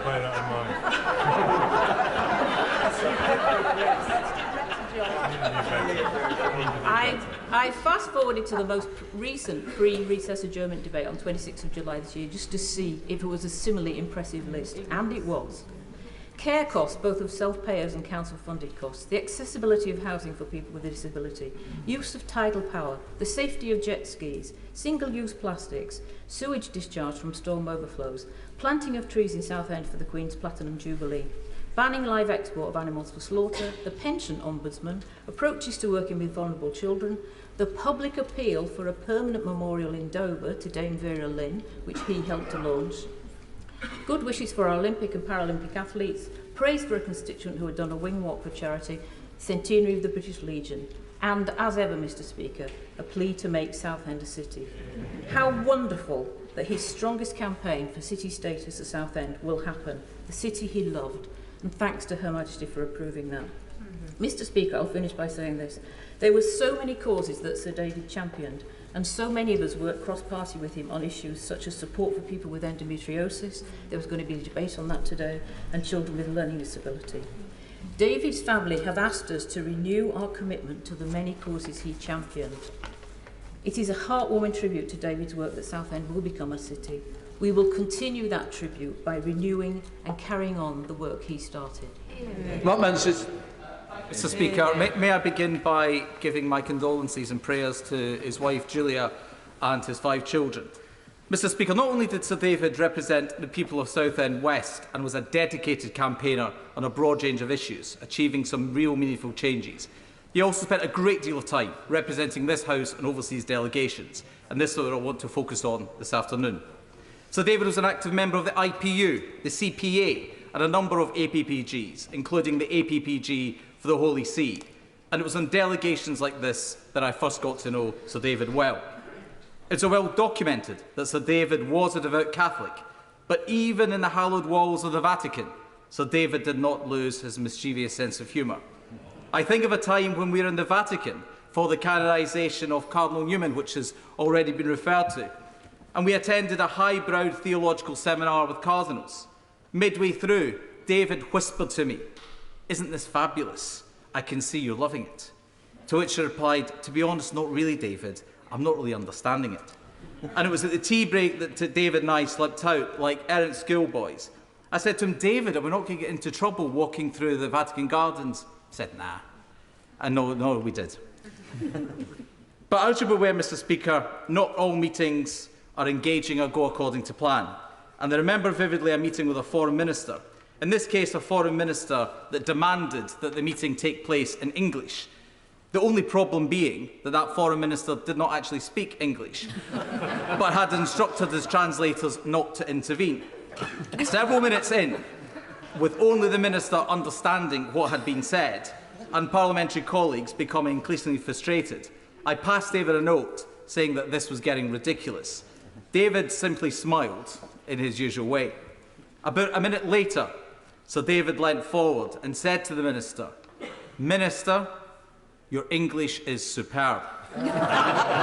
Where did you study?" With tears rolling down colleagues' cheeks and nobody able to make eye contact for fear of damaging the reputation of this House. But this was a perfect example of Sir David deploying his full sense of humour and ability to address serious situations in a polite and jovial tone. Mr. Speaker, just last week, I and others in this House had the privilege of spending time with Sir David on a parliamentary delegation he was leading. He was at his very best, ensuring that colleagues of all levels of seniority were made to feel included and that they played an active role. Every day we conducted serious business, but he made sure we always found time to laugh. It will come as no surprise that even there he found time to demand that Southend be made a city. This House has lost a great representative, his family, a father and husband.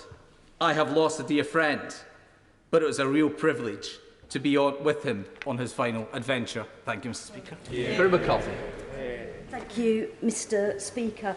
I think if David had been here to hear the word today, he would have loved the fact that there was so much humour in the contributions from people, as well as the obvious warmth and respect for his decency. I think, it's just so obvious how genuine the tributes are.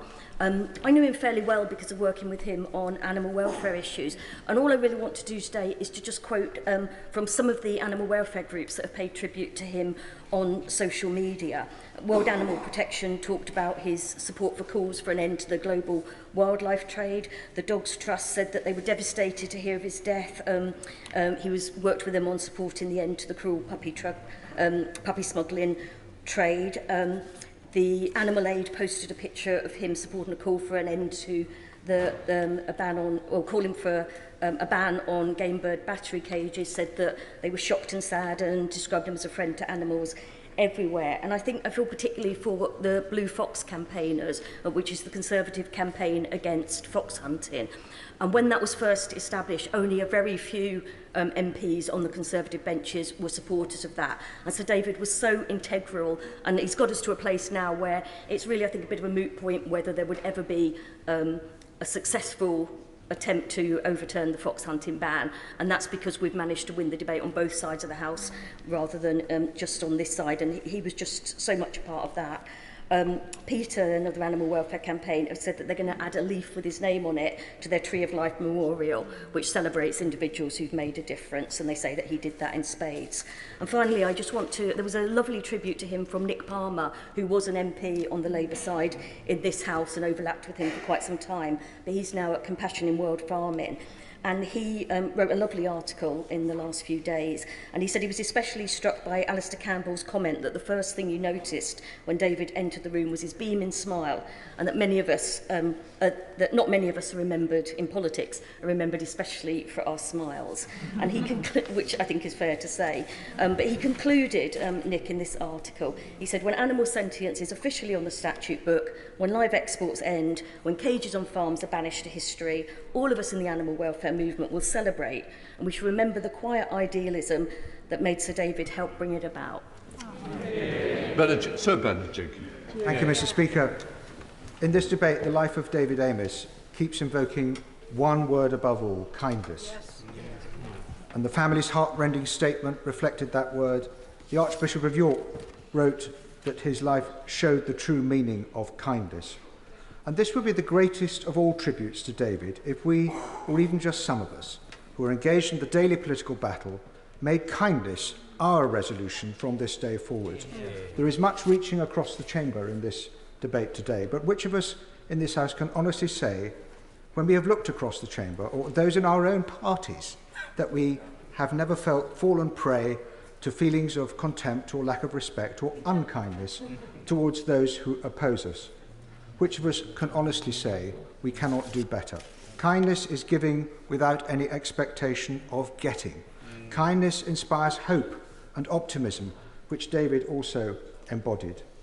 Like many on all sides, we had our disagreements, but nobody could doubt David's sincere wish to make the world a better place with his kindness. And I wonder why the 7 principles of public life do not include the principle of kindness. And henceforth, let kindness be known as the David Amess principle of public life. He, Julia, and the rest of his family could bequeath the nation nothing more generous, and we could do no greater service to them and to David's memory than to learn to live this principle more evidently in our daily political lives. Final contribution, Dr. Rupert. Mr. Speaker, the brutal killing of our friend David Amess, and I call him a friend. I know that we have an adversarial workplace here, we have a face-off, don't we? But some of our best friends often are on the other side, aren't they? I know when I've been in a hole, sometimes it's people on that side who've sort of helped me out and been friendly to me. It's all the more shocking to me and painful because I'm probably certainly the last Labour MP who saw him alive. And it was on that delegation to the Middle East last week, at the baggage reclaim, as it happens. Everyone else had scarpered, everyone else's stuff had gone. Mine, I think I'd missed because I'd been tying up my shoelaces or something. He said, no, I'll wait with you. I was like, come on, you've got to go to Essex. Be off with you. But, you know, that was the measure of the man, how kind he was. And the next day, when the last stragglers were sort of saying, we got back, it was a great trip, thank you, he was the last WhatsApp I saw, thanking everyone for their service. And how shocking that he was taken in service, a public servant, in the line of duty, slain at his surgery. I mean, on the trip, again, his $1 million smile that we've heard so much about won over everyone. One of these dignitaries I had to introduce him to, and I said, you know, he's been in his inimitable way. Oh, do you know what? I thought I had a lot of kids because I've got 5, but you've got 24. And he'd said to us in advance on the coach, ladies, when we get there, I don't want any ruffling of his hair, any sitting on his lap, any twiddling of his tie, because he's already got 3 wives and he doesn't need any more. Anyway, look, everyone's got so many Amessisms, and I was with him for a week, so I miss him dearly. I was shocked. I could not process that news. I had to go and do my own in-person surgery at the time. When I got on the panel of chairs, he said, you should be a shadow minister by now. No comment. Look, he didn't want, you know, party profitment, and nor do I in that case. And so look, when our dear friend, and it was so brilliant to hear from Kim, who's a dear friend already in a short space of time, when Joe Cox was taken from us, we all said that we should live by the diktat of more in common. I feel in life we should be all a bit more like David, and that means being less cross and more cross-party. Thank you. The question is that this House do now adjourn. As many of that opinion say aye. Aye. The ayes have it, the ayes have it. Order, order. We will now follow the Sergeant-at-Arms to process to St Margaret's Church for the service of remembrance. But can I say, for MPs and staff who wish to watch the service at St Margaret's, it will be live on the Annunciator channel 505. Yeah, that's something. me through.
Bad luck, he didn't get in. The only Essex MP didn't get in. Well, hey.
Tell them what it is,